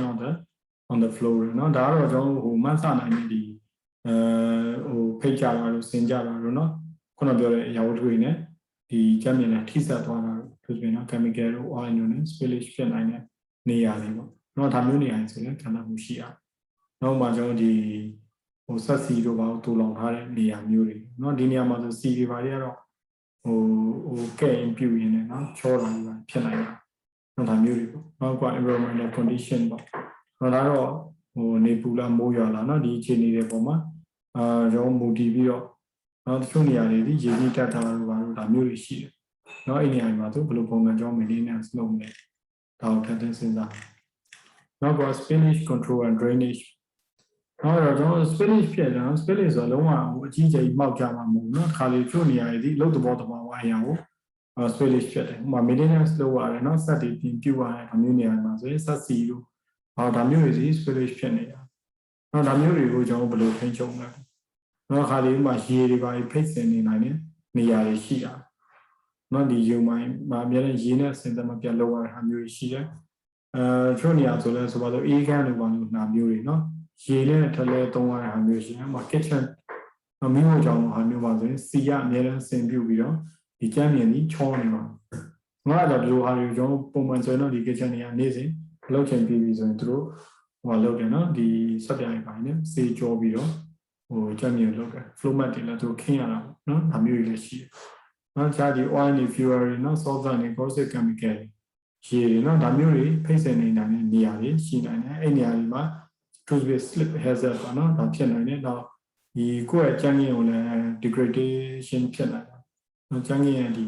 ဟိုရေသွေးကျဆင်းနေတာပေါ့နော်ပုံမှန်ပြသူက slip မဖြစ်တဲ့ကျန်းကျင်ဆိုရင်ခုနအရာဝတ္ထုတွေနဲ့ contaminated ဖြစ်ပြီးတော့ slip and trip ဖြစ်နိုင်တာမျိုးနော် hole တွေနော် hole တွေဖြစ်တာမျိုးနော်ဒါမျိုးတွေဖြစ်နိုင်အဲ့တော့ဒီ spill control ကတော့အဓိကတော့ drainage ကောင်းကောင်းရှိရမှာပဲเนาะ maintenance inspection ကောင်းကောင်းလုပ်ရမယ်အဲ့တော့ဒါနဲ့ပတ်သက်ပြီးရင်เนาะသူရဲ့ဒီ maintenance inspection ဆိုရင်မှာဒီ pipe တွေ valve တွေ tap တွေကရေတွေယိုစိတ်နေတာမျိုးပါမျိုးမဖြစ်အောင်လုပ်ရမယ်နောက်တစ်ခုကဒီ behavior control ပေါ့နောက်ချို့နေရာမှာဟိုအဲ့နေရာမှာရေတွေပါတောက်တာလို့ပြူတာเนาะဒါမျိုးတွေမလုပ်အောင် burning drain from the area เนาะချို့ area တွေမှာဒါမျိုးရေကျနိုင်တာလို့ပြူတာလို့ဖြစ်အောင်လုပ်လို့မရis spill cannot be prevent ပေါ့နော်ချို့နေရာမျိုးတွေကြတော့လဲလောကန်နေချသဘောတော်အရာကို spillage ကခြေကောင်းရှိနေနိုင်တယ်ဆိုရင်တော့အဲ့ဒါကိုကျွန်တော်ဘယ်လိုလုပ်မလဲနော်သူ့ကို prevent လို့ပို့ဆိုရင် contaminated ဒီ walkway and flow ပေါ့နော်အဲ့ကောင်လေးကိုတေချာဟောလောက်အောင်ဒီ contaminated မဖြစ်အောင်သူ့ရဲ့ walkway တွေ flow တွေ contaminated မဖြစ်အောင်ကျွန်တော်ကောင်းတာစီရအောင်နော် spray ကတော့ဖြစ်ကိုဖြစ်မှာပါဖြစ်မယ်ဆိုရင်ကျွန်တော်ဒီသူ့ line လျှောက်တဲ့နေရာတွေနော်ဒီ tray တွေထားမလားနော်ခုနပြောလို့ဟို flow map လို့ဟာမျိုးတွေခင်းပြမလားနော်ဒါမျိုးတွေနဲ့ကျွန်တော်တွားမှာဖြစ်တယ်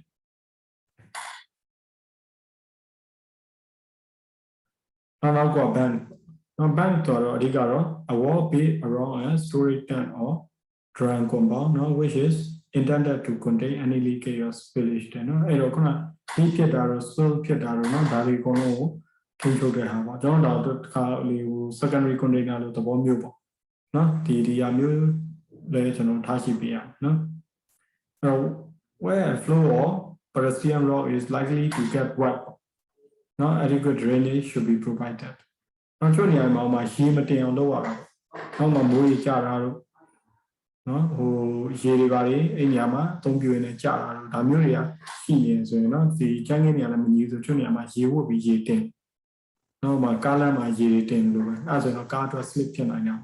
အဲ့တော့ပဲလူရဲ့ walkway မှာရေတင်မယ်ဆိုရင်ရေကြီးတက်တာတော့နော်အဲ့ပေါ်ကိုတက်နေမိပြီးတော့ချော်လဲတာမျိုးတွေဖြစ်တတ်တာပေါ့နော်အဲ့နေရာမျိုးတွေအဲ့လိုမဖြစ်အောင်နော် drainage system ကြီးကောင်းကောင်းသူကထားရှိပေးရမယ်နော်အဲ့တော့ outdoor walkway may be subject to rainfall နော်ဒါခါလေးအပြင်ဘက်က walkway တွေကတော့မိုးရာသီကြောင့်ဖြစ်နိုင်တယ်နော်အဲ့ဒါဆိုလည်းကျွန်တော်တို့တခြားဒီ flow ကို slope တခြားထားပြီးတော့ drainage တွေကိုဒီမိုးရေတွေစီးဆင်းအောင်လုပ်ပေးရမယ် indoor မှာတော့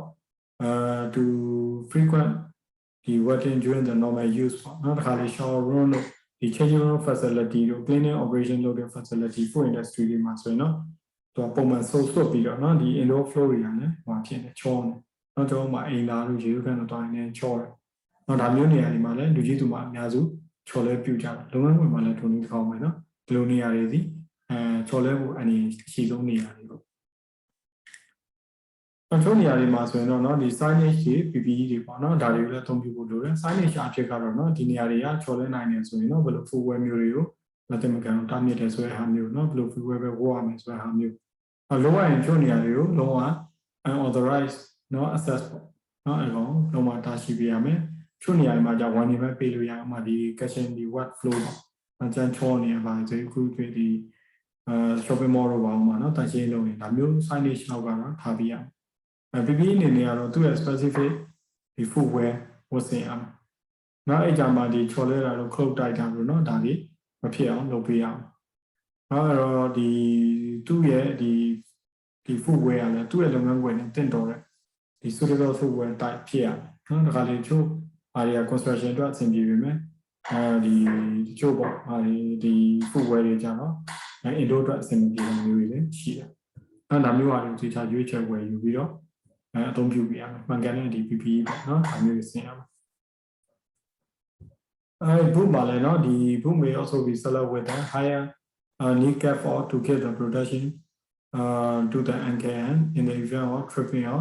stumbling ချို့ဟာတွေမှာဆိုလည်း kneecap ဟိုပါတဲ့ဟာမျိုးရှိတယ်နော်အဲ့မျိုးဆိုရင်ကိုယ်ရဲ့ချော်လဲတာကိုပြောရလို့ကြာရင်သူဟို tripping ပေါ့နော်ချော်လဲနိုင်အောင်ဟိုဖြစ်ပြီးကာဝယ်ပေးတဲ့ပြင်ဟိုမထိခိုက်စေဘူးပေါ့နော်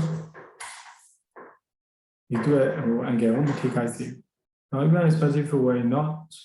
specific provided they may necessary to prohibit the use of certain type of footwear နော်ချို့နေရာမှာhigh heel shoe တွေနော်ဒါမျိုးတွေဆိုမှဒီ kitchen ထဲမှာအဆင်မပြေနော်ဒါမျိုးဝတ်ပြီးမလာဘူးဆိုရင်မျိုးဒါမျိုးချက်တွေရှိရမယ်ဒါတော့ information instruction training supervision ပေါ့နော်ဒါတော့အများနဲ့နော် risk control right မှာဒါအများနဲ့ဟိုပါမှာ any risk နော်ဘယ်အခန်းထဲမှာပဲမဆို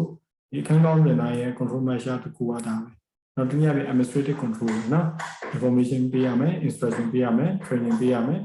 supervision ပေးရမယ်နော် IDS လို့ခေါ်တာနော်အဲ့ဒါနဲ့ပတ်သက်ရင်မှလုပ်သားတွေကိုနော်ဒီနောက်မှလူဒါကြီးကိုလို့မရအောင်ဆိုတဲ့အကြောင်းဒီလိုဝတ်ပြီးပဲလောက်ခံရမယ်ဆိုတဲ့အကြောင်းနော်ဘယ်လိုဒီလိုက်နာမယ်အချက်တွေရှိရဲဆိုတဲ့အကြောင်းနော်ဒါတွေကိုကျွန်တော် information တွေ instruction တွေ training တွေ supervision တွေတိကျပေးရမယ်housekeeping and maintenance of the safe workplace နော် safe workplace ဖြစ်ဖို့အတွက်ဆိုရင်တော့ဒီ housekeeping တိကျလုပ်ရမယ်ဒီ floor တွေနဲ့ပတ်သက်ပြီး maintenance ပေါ့နော်ခုနလိုသူကအလုပ်တစ်ခုအနေနဲ့ဟို ဒါ assessment လုပ်ပြီးတော့သူကသွားမှာနော်ဟိုဒီ floor တွေဆိုရင်အများအားသူတို့ဟို routine inspection နဲ့ပေါ့နော်စစ်ဆေးရအောင်။နောက်ကြောင့်ဒါမျိုးစစ်ဆေးမှုတွေပေါ့ workplace inspection တွေကမဖြစ်မနေလိုအပ်တယ်။နောက်အဲ့ရစစ်ဆေးတွေ့ရှိချက်တွေပေါ့အခြေပြုပြီးတော့ကျွန်တော်ဒီနိုင်စီချော်လဲနိုင်ခြင်းအနေနဲ့ရှိရဆိုရင်ကျွန်တော် maintenance လုပ်ရမယ်ပြုပြင်ရမယ်။နောက်တော့ maintenance လုပ်ရမယ်ဒီ area တွေကအများကြီးရှိတာပေါ့နော် flow and ဒီ walkway နေရာတွေကိုပုံမှန်တန်ရှင်းလုပ်ဖို့နော်ဒီကောင်တွေကို contamination မရှိအောင်လုပ်ဖို့နောက် spillage တွေဖြစ်ရင်နော်ချက်ချင်းနဲ့တန်းပြီးတော့တန်ရှင်းလုပ်ဖို့နောက် housekeeping ကိုပုံမှန်လုပ်ဖို့နော်အဓိကတော့ tripping hazard အတွက်ပါ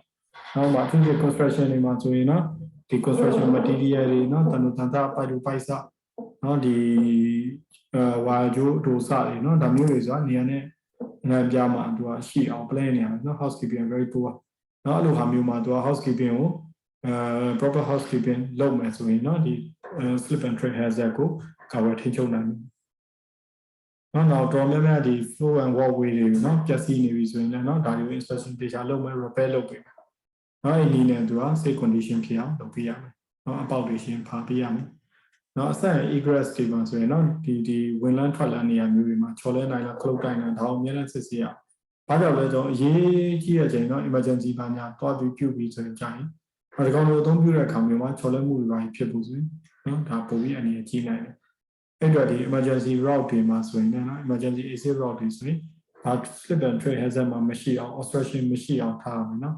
at all time နော်အချိန်တိုင်းကိုနော် obstruction ရှိနေအောင်ဒါရှိရင်ဒါ final တစ်ခုပဲနော်နောက် lighting is essential for the safe movement ကျွန်တော်တို့အလေးအောင်အလုံးလောက်မရအောင်ဆိုရင်လည်းဒါ chola cloak တိုင်းနိုင်တာဖြစ်နိုင်တယ်ဒါလည်း factor တစ်ခုပဲနော်အဲကြောင့်ဒီလေကားတက်ဆင်းနေရာတွေနော်ဒီဝင်ထွက် access secret နေရာတွေဒါမျိုးနေရာတွေဒီ lighting ရှိအောင်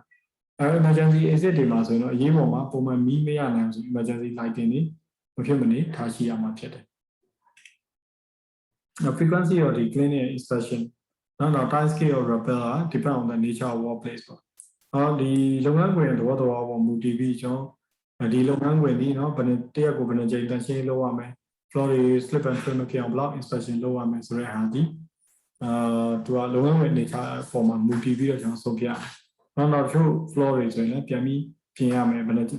မ်ပြင်ရမယ်ဆိုတော့လည်းသူ့ရဲ့လုပ်ငန်း nature ပေါ်မူတည်ပြီးတော့အဲ time scale တိုင်းကျွန်တော် repair လုပ်ရမယ်နော်မဆိုတော့ engineering workshop လို့ဟာမျိုးပေါ့အဲ့ဒီနေရာမျိုးမှာ waste တွေတို့ဘာတွေတို့အနေနဲ့များထွက်နေမှာเนาะဒါမျိုးဆိုရင်ဒီ flow တွေအကုန်လုံးကเนาะအပြတ်တယ်မလုပ်လို့ရเนาะဒီပုံမှန် shift ခုပြီးတိုင်းပေါ့เนาะကျွန်တော်ပုံမှန်ဒီ floor တွေကိုတန်ရှင်းပြန်လုပ်ဖို့ပြုဖို့เนาะရှင်းလင်းဖို့လုပ်ဒါတော့ကျွန်တော်လုပ်ငန်းမှာငကိုတော့ဆိုလဲဒီ shop ထဲမှာ experience တစ်ခုရှိရเนาะ workshop တစ်ချိန်ပြီးပြီဆိုရင်လုံးဝအပြောင်းပြန်ရှင်းခဲ့ရနော်အဲ့တော့ကျွန်တော်၄ခွဲဆင်းမယ်ဆိုရင်၄နာရီလောက်ထဲကသူတို့လုပ်ပေးတဲ့၄နာရီကနေ၄နာရီ15အထိကိုဒါ housekeeping time ၄နာရီ15ကနေ၄နာရီခွဲအထိကိုဒါ cleaning time အဲ့ဒီလိုမျိုးတွေတတ်မှတ်ပေးတယ်တတ်မှတ်ပေးပြီးတော့သူတို့ပုံမှန်နော်ဒီလုပ်ငန်းဝင်လည်းတန်ရှင်းလုပ်တယ်သူတို့ကိုသူလည်းတန်ရှင်းလုပ်ပြီးတော့ကျွန်တော်ပြန်ပြအဲ့တော့နောက်နေ့လုပ်ငန်းဝင်ပြန်လာပြီဆိုရင်လည်းသူတို့ရှင်းထားတဲ့အတွက်လုပ်ငန်းဝင်လည်းရှင်းရှင်းလင်းလင်းလေးတိုင်းပဲသူတို့တလေကုန်လုံးရှုပ်ပွားသွားမယ်ညနေလုပ်မသိနေပြန်ရှင်းအောင်အဲ့ဒီလိုနေချရင်လည်းဒီလို practice တွေနဲ့တွားမယ်ဆိုရင်တော့ကျွန်တော်လုပ်ငန်းဝင်အများတန်ရှင်းနေပြီးတော့ဒီ slip and trip hazard နေပါစေ။ Okay အဲ့တော့ဒီ slip and trip hazard နဲ့ပတ်သက်တဲ့အပိုင်းပေါ့နော် 8.5 နောက်တစ်ခုကတော့ကျွန်တော်ဒီ safe movement of people and vehicle in the workplace ပေါ့။ဒါလည်းဒီလုပ်ငန်းခွင်ထဲမှာနော်လူတွေနော်ဒီရင်တွေနော်အနေကင်းကင်းနဲ့လှုပ်ရှားသွားလာနိုင်ဖို့ကျွန်တော်သိရှိရမယ့်အချက်တစ်ချက်ဖြစ်တယ်။ဘယ်လိုမှလည်းလူတွေကြီးပဲလောက်ကန်ကြတာမဟုတ်ဘူး။ရုပ်လုပ်တွေကတော့ဟုတ်တော့ဟုတ်ဗျာနော်လူတွေကြီးပဲပါဒါပေမဲ့ဒီစက်ရုံတွေ construction site တွေနော်ဒါတို့ဒီ plant လို့အကြီးစားတွေမှာဆိုရင်နော်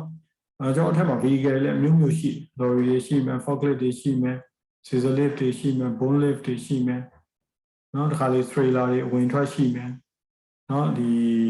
mobile crane တွေရှိမယ်နော်ဒါမျိုးတွေပေါ့အဲ့ဒီစက်ရန်တွေအကုန်လုံးဒီလုပ်ငန်းခွင်အတွင်းမှာလူတွေနဲ့တူသွားလာနေကြတယ်နောက်တော့ဒီလူနဲ့ဒီဆိုင်ရန်သွားပြီးထိတွေ့မှုရှိလို့မရဘူးနော်သွားပြီးရောနော်နဲ့သွားလို့မရလူချင်းတော့တိုက်မိရနော်ဟိုဒါပုံမှန် sorry ပြောလို့ရတယ်နော်ကားနဲ့လူနဲ့တိုက်မိကြတော့အဲ့ဒါပြဿနာကြီးရှိ နော်လို့ဟာမျိုးတွေမဖြစ်အောင်နော်အနေရကင်းကင်းနဲ့ပေါ်လာလို့ရှားလို့ရအောင်ကျွန်တော်စီစဉ်ထားအဲ့ဒါဒီပိုင်းနော် save movement ဟော people and behavior in the workplace နော်ဒါဒီပိုင်းဟိုကိုတီတီလည်းဒီပိုင်းလေးနဲ့သိချာဟိုလိုက်ပြီနော်ဒီ set ကဒီပိုင်းကအားနည်းမှုတွေရှိတယ်နော်ဒါတွေကိုကိုယ်ကဦးစီးဦးဆောင်ပြုပြီးတော့data management ကိုပြောပြမှာဆိုရင်ကိုယ်မှာဒီ background knowledge ပေါ့နော်ဒီပိုင်းလေးတွေကိုရှိထားဖို့လိုတယ်ပုံမှန်ဟာဒီဟာကိုဘယ်လိုလုပ်လိုက်ကွာဆိုပြီးပြောတတ်စားနော်ဒီတိကျကျလေးပေါ့ဘယ်လိုအနေမျိုးတွေရှိတယ်ဘယ်နေရာလေးဒီဘယ်လိုအနေဖြစ်တယ်တော့တိကျကိုက risk assessment လုပ်ထားနိုင်ဘူးကောင်းတယ်နောက်တော့ဒီပိုင်းမှာတော့ကျွန်တော်ဒီကတော့ vehicle operation ပေါ့နော် vehicle operation ဒီ parasitic နေအတွက်နော်အနေရှိနေနိုင်တဲ့ vehicle operation တွေပိုင်းပါ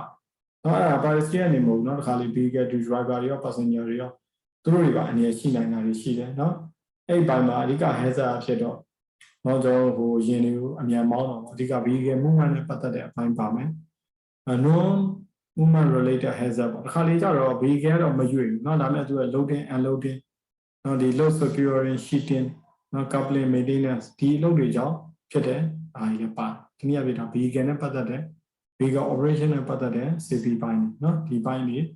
ဒီခန်းကဏ္ဍအောက်မှာပါမယ်နော် common accident တွေပေါ့နော်ဒီလိုရင်နဲ့တိုက်မိတာတို့ရင်တွေတိတ်မောက်တာတို့နော်ဒီပိုင်းတွေလည်းပါတယ်အဲ့တော့ဒီဟာတွေ risk assessment လုပ်ပြီးတော့နော်ကျွန်တော်ဘယ်လို hazard တွေကိုဖော်ထုတ်နော်ဖော်ထုတ်ပြီးတော့ဘယ်လို control measure တွေနဲ့ကျွန်တော်ထိချုပ်မယ်ဆိုတဲ့အပိုင်းတွေပေါ့နော်ဒီပိုင်းကလည်းဆွေးနွေးပေးမယ်နောက်သူ့ရဲ့ workplace ကိုနော် workplace ဒီ environment ပေါ့ကျွန်တော်လုပ်ငန်းဝင်ဒီ program ကြီးကိုနော်ဘယ်လို design လုပ်မယ်ဘယ်လို construct လုပ်မယ်ဘယ်လို maintain လုပ်မယ်ဘာအတွက်လဲဆိုတော့သူ along safe vehicle movementနော်ဟိုရင်းလေးအနေကင်းကင်းနဲ့တွာလာနိုင်ဖို့နော်နောက်ပြီးတော့ to separate vehicle from pedestrian နော်ကျွန်တော်ဒီပုံမှန်ရှောက်သွားရှောက်လာပေါ့နော်ရှိရဒီဝန်ထမ်းတွေနဲ့ရင်းနေနဲ့ခွဲခြားဖို့ဒီအတွက်ဘယ်လို design လုပ်မယ်ဒီပိုင်းနေလည်းပါတယ်နောက် vehicle should be suitable for their intended use and workplace environment နောက်ကိုယ့်ရဲ့လုပ်ငန်းခွင်နဲ့တင့်တော်တဲ့ vehicle အသုံးပြုဖို့အတွက်လည်းပါလိမ့်မယ်နောက်တစ်ခါဒီကျွန်တော်သုံးတဲ့ vehicle တွေဒီမတင့်တော်မတည့်တော်တဲ့ vehicle ကျွန်တော်သုံးပြီးလုပ်ကိုင်နေမျိုးတွေရှိနော်ဒါမျိုးလည်းဖြစ်လို့မရအောင်နော် driver နဲ့ပတ်သက်တဲ့နော် qualification တွေဒါတွေလည်းပါတယ်ဘာကြောင့်တစ်ခါလေကြာလဲအကုန်လုံးအဲ့ဒါတွေလုပ်ထားသေးတာနော် driver တွေရဲ့နော် competency ကြောင့်လည်းဒီလုပ်ငန်းပေါ်မှာထိခိုက်မှုတွေအများကြီးရှိသွားနိုင်တယ်ရှိတယ်နော်အဲ့တော့ firstly နော်ကျွန်တော်တို့ဒီ with associate with the workplace transport operation ပေါ့နော် transport operation နဲ့ပတ်သက်တဲ့ဆက်ဆက်တဲ့ risk တွေပေါ့နော်ဒီ typical risk တွေနော်အထူးသဖြင့်ဒီ vehicle movement နော် transport operation ဒါနဲ့ပတ်သက်တဲ့ဟာကျွန်တော်စပြီးတော့လေ့လာကြည့်မယ်နော် transport operation အပိုင်းမှာ vehicle operation ဒီကဏ္ဍတစ်ခုအနေနဲ့ပါတယ်အဲ့တော့ဒီ vehicle operation ရှိရဆိုရင်เนาะကျွန်တော်ဘယ်လို hazard မျိုးတွေရှိနိုင်လဲเนาะသူ့ရဲ့ hazard ဒီ pedestrian ဖြစ်စေနိုင်တယ်တခြား vehicle ဖြစ်စေနိုင်တယ်သူ့ရဲ့ driver ဖြစ်စေနိုင်เนาะအထူးသဖြင့်ဘာတွေကြောင့်ဖြစ်မှာလဲ collision collision ဆိုရင်တိုက်မှုတွေဖြစ်မှာเนาะတိုက်တယ်ဆိုတော့เนาะအမျိုးမျိုးရှိတယ်၃မျိုးပေါ့ဒီမှာတော့เนาะ pedestrian တော့တိုက်တာရှိတယ်ဒီမှာလူတွေဖြတ်ကူးပဲအချိန်မှတော့เนาะချို့ junction လိုနေရာမျိုးတွေမှာเนาะလူနဲ့ရင်နဲ့တော့တိုက်မိတာမျိုးတွေဖြစ်တတ်တယ်တော့ရင်လုံးမှာဆိုလဲဒါတိုက်ပြီးသက်ဆုံးရှုံးမှုနဲ့ဟို case မျိုးရှိဘူးပဲเนาะနောက်ပြီးတော့ other vehicle เนาะတခြား vehicle နဲ့သွားပြီးတိုက်တယ်เนาะတိုက်တဲ့ဟာတော့သူတို့ချင်းချင်းဒီမောင်းတာပြူတာစုပ်တာဒါမျိုးတွေကြောင့်เนาะဒီဟိုချင်းချင်းပေါ့เนาะချိန်ဆမိပြီးနဲ့တိုက်မိတာရှိတယ်နောက်က fixed object เนาะတခြားသူ့ရဲ့အစာအုပ်စိတ်ပိုင်းတို့နောက်ခြားသူကသူရက်ထားတဲ့ရင်တို့ဒါတွေကိုတော့တိုက်တာမျိုးတွေလည်းဖြစ်တတ်တယ်နောက်တစ်ခါလေဒီ warehouse မှာရှိတဲ့ဒီ forklift တွေဒီ warehouse ကဒီ rack တွေပေါ့နောက်ဒီကောင်တွေရဲ့အခြေတော့တိုက်မိတာမျိုးတို့ပစ္စည်းရဲ့ဒီ pallet တွေကိုတော့တိုက်မိတာမျိုးတို့ဒါမျိုးတွေလည်းဖြစ်တယ်နော်အဲ့ဒါဒီ fixed object နဲ့တိုက်တာရှိတယ် vehicle အချင်းချင်းတိုက်တာရှိတယ်လူကိုတိုက်တာရှိတယ်နော်ဒါကြီးဒီဖြစ်နိုင်တယ်ဒါ risk တွေပဲနော်အဲ့တော့ဒီကောင်မှာကျွန်တော်တို့ကဘယ်လိုနေရာမျိုးတွေမှာဒါကိုဖြစ်စေနိုင်လဲ area of particular concerns နော်အဲ့ကောင်တော့ vehicle entrance and exit point အရင်ဝင်ထွက်ရှိတဲ့နေရာတွေမှာနော်သူတို့ဒီ forklift ဒီ entrance လုပ်တဲ့ point တို့နော်သူတို့ဒီ workshop တွေကိုဝင်မယ်အပြင်ကနေ forklift ကဝင်လာတော့မှဆိုတော့အဲ့အဝင်သားမှာဖြစ်လိမ့်ရှိဟောဒါသူ့ရဲ့ဟိုဖြစ်တာပေါ့နော် high incident of the vehicle collision နော်သူတကယ်အနေအများဆုံးဟို accident အများဆုံးဖြစ်နိုင်တဲ့နေရာတွေပေါ့နော်ဘာကြောင့်ဖြစ်လဲပေါ့နော်bottlenecking on the vehicle through this route bottlenecking ဆိုတာအဲ့နေရာမှာတွားပြီးပိတ်ဆို့သွားတာနော် plane တစ်ခုရဲ့ဒီအဝါချင်းလို့ပေါ့ နော်အပြင်မှာကြဲလွန်းလွန်းနဲ့သူကလွတ်လပ်လပ်သွားလို့ရအဲ့တခုခုလည်းဝင်တော့မယ်ဆိုတော့အဲ့ exit တွေ enter နေသည်သူကအဝါချင်းဖြစ်သွားတော့အဲ့နေရာကိုဝင်ရထွက်ရတဲ့ဟာမှာဒါအနေနဲ့တိုက်မိတာဖြစ်တတ်တယ်နောက်က present of blind spot နောက်တစ်ခါလေဒီ driver ကိုနိုင်မမြင်နိုင် Batman နဲ့ဒီဟိုကြည့်လို့မမြင်နိုင်တဲ့ blind spot တွေရှိတယ်နော်ဒါ blind spot ဒီဘယ်နာမှာ block တွေနေဆိုblock မှာမမြင်ရတယ်ဆိုတာရှိတယ်နော်မှန်ကြောင်းကြည့်တာအကုန်မမြင်နေရနောက်လို့ blind spot area တွေရှိတယ်ဥပမာတကယ်ကားကြည့်ရင်ကြည့်သလား blind spot area ပုံများတယ်နော်အကြောင်းဒါတွေ avoid လုပ်ဖို့တော့တော်တော်များများဒီ sensor တွေနဲ့ဒီ CCTV လိုဟာမျိုးတွေတက်ကြတာရှိတယ်နော်အဲ့ဒီ blind spot area မှာရှိရင်ဆိုရင်နော်ဒါတိုက်မိနိုင်ခြင်းများတယ်နောက်က change in the light level နော်ဒါ organ ပေါ့အဲ့ဒါကြတော့ကျွန်တော်ဒီအလင်းရောင်ရရှိမှုပေါ့နော်အလင်းရောင်ရရှိမှုပုံမူတည်ပြီးတော့ဒီဟိုတိုက်မိမှုပြုမိရရှိတယ်နော်အရင်လင်းလာပဲဖြစ်စေနော်အရင်မှောင်လာပဲဖြစ်စေနော်ဒါမျိုးတွေပေါ့နော်အဲ့လိုဟာမျိုးတွေမှာလည်းဒီ driver ဒီဟို adapt မဖြစ်ရင်ပေါ့နော်တေချာမှောင်လို့ဆိုလည်းမမြင်လို့တိုက်မိတာဖြစ်နေပြီးတော့အရင်လင်းစူးပြီးတော့တိုက်မိနိုင်တာမျိုးတွေရှိတယ်နောက်တော့ဒီသူ့ရဲ့ risk factor တွေပေါ့နော်ဒီ vehicle collision ကိုဖြစ်စေတဲ့ risk factor တွေကိုကျွန်တော်သိရှိရအောင်အဲ့ကောင်တွေမှာတော့ driving too fast သိကြတယ်မြန်မြန်မောင်းရင်တော့တိုက်ခံရတဲ့ chance ကပိုများမှာအဲ့ဒါသူ့ရဲ့ risk factor တစ်ခုပဲအဲ့တော့ကျွန်တော်ဒီ risk factor ကိုထိန်းချုပ်ဖို့ဆိုဘာလုပ်လဲနော်သူ့ရဲ့ speed တွေကို limit လုပ်ပြရမှာပေါ့နော်ဒါမျိုးတော့ပြောင်းပြန်တွေ့နော်သူက driving too fast စီအနေရရှိတယ်ဆိုရင်ကျွန်တော် driving too slow လို့ပြန်ပြီးပြင်လိုက်လို့မရအောင်နော်ကျွန်တော်ဟို opposite လုပ်ပါဆိုတာဟိုသဘောအရပြောတာနော်ဒါရင်တကယ်တမ်းဒီ control measure ကိုစဉ်းစားတဲ့အခါမှာတော့ too fast ဖြစ်ရင်ကျွန်တော် too slow ဆိုမမောင်းရုံပဲရှိတော့မယ်လေနော် speed limit လောက်ပါဘယ်လောက်ကိုလုံးလဲနော်ဒါ standard တွေကြည့်ပေါ့နော်တော့များများဒီဟိုလောက်ကြများနော်15လို့10လို့8လို့ဒါမျိုးတွေလောက်ကြတာများဒါတော့ကိုယ့်ရဲ့ဒီ program အတွင်းမှာနော်လောက်ရ speed တွေကျွန်တော်အမြန်လမ်းမှာဆိုလဲအခုဆိုရင်ဘလောက်လဲနော်100 km/h နဲ့မောင်းခိုင်းဒါလည်းသူက speed ကို control လုပ်တာနော်အဲတကယ်အဲ့တိုင်းမောင်းမမောင်းကျွန်တော်မသိဘူးပုံမောင်းလို့လည်းရတယ်ဘယ်လိုမှသိတော့ဒါအဲ့တော့နောက်တစ်ဆင့်အနေနဲ့သူတို့ထပ်ပြီးတော့ဟိုကျွန်တော်ဒီ speed နဲ့ပတ်သက်တာအရင်တင်လို့မရအောင်နော်ဒီ control device တွေထည့်ထားတာလို့ဘာလို့ဒါမျိုးတွေပါလုပ်လို့ရတာပေါ့နော်နောက်က individual light တင်နော်လင်းအောင်အဆင်မပြေတာပေါ့နော်အရင်ပေါင်တာအရင်လင်းတာနော်ဒါမျိုးတွေကြောင့်ဖြစ်နိုင်တယ်ဒီ collision တိုက်နိုင်တာပေါ့နော်နောက်က reversing without error တဲ့backsman ပေါ့နော် signal မပါဘဲနဲ့နောက်ကနေချက်ပြတော့ကိုယ်ဆိုးပါညာလေးဒါမျိုးချက်ပြလို့မပါဘဲနဲ့ reverse လုပ်တယ်နော်ကားကိုနောက်ကိုဟိုပါပေါ့ထိုးပါပေါ့နော်ရွှေ့အဲ့လိုဟာမျိုးတွေဖြစ် reverse မှာတိုက်ကြတာများတယ်ဘာလို့ကိုမမြင်အောင်နော်ဒေချာလည်းမထိန်ချုံတာနောက်က blind spot တွေကြောင့်ဖြစ်တာများတယ်နော်သူတွေဒီ corner တို့ entrance တို့မှာ blind spot တွေရှိမမြင်တာကိုမှချိုးကွေ့လိုဟာမျိုးဘောအောင်ရှိတယ်ကိုမသိကွေ့လိုက်မှသိကွေ့လိုက်ချင်းဟိုဘက်ကလည်းနော်တန်းပြီးတော့ဟိုရင်းနဲ့ထိတ်တိုက်တွေ့သွားပြီဒါတန်းပြီးဒါဆုံးချုံဖြစ်နေတယ်နော်ဒါ blind spot တွေဖြစ် bad weather condition ပေါ့ rain တို့ပါလို့နော်ဒါမျိုးတွေဖြစ်တာလည်းရှိနိုင်တယ်မိုးရွာလို့ပေါ့နော် slip တွေဖြစ်တာတို့ပေါ့ဒါမျိုးကြောင့်လည်း collision တွေဖြစ်တတ်တယ်နော် obstructed visibility နော်ဒါကတော့ဟိုသူကဒီ overloaded ဖြစ်ပြီးရှေ့ကိုတိတ်မမြင်ရဒါတွေကကျွန်တော်တို့ဟိုအရင်မှာဖြစ်တာပေါ့ fog light တွေမှာ fog light ကသူကပစ္စည်းရရှေ့ရတဲတဲ့အချိန်ကျသူကရှေ့ကိုမမြင်အောင်မမြင်ရတဲ့အတွက်တိုက်မိတာတွေပြုမိတာတွေဖြစ်တတ်တယ်နောက် poor design of pedestrian walkway crossing point နော်ဒါတော့လူကူဟိုလူလျှောက်လမ်းတွေနော်ဟိုဖြတ်ဟိုဒါတွေ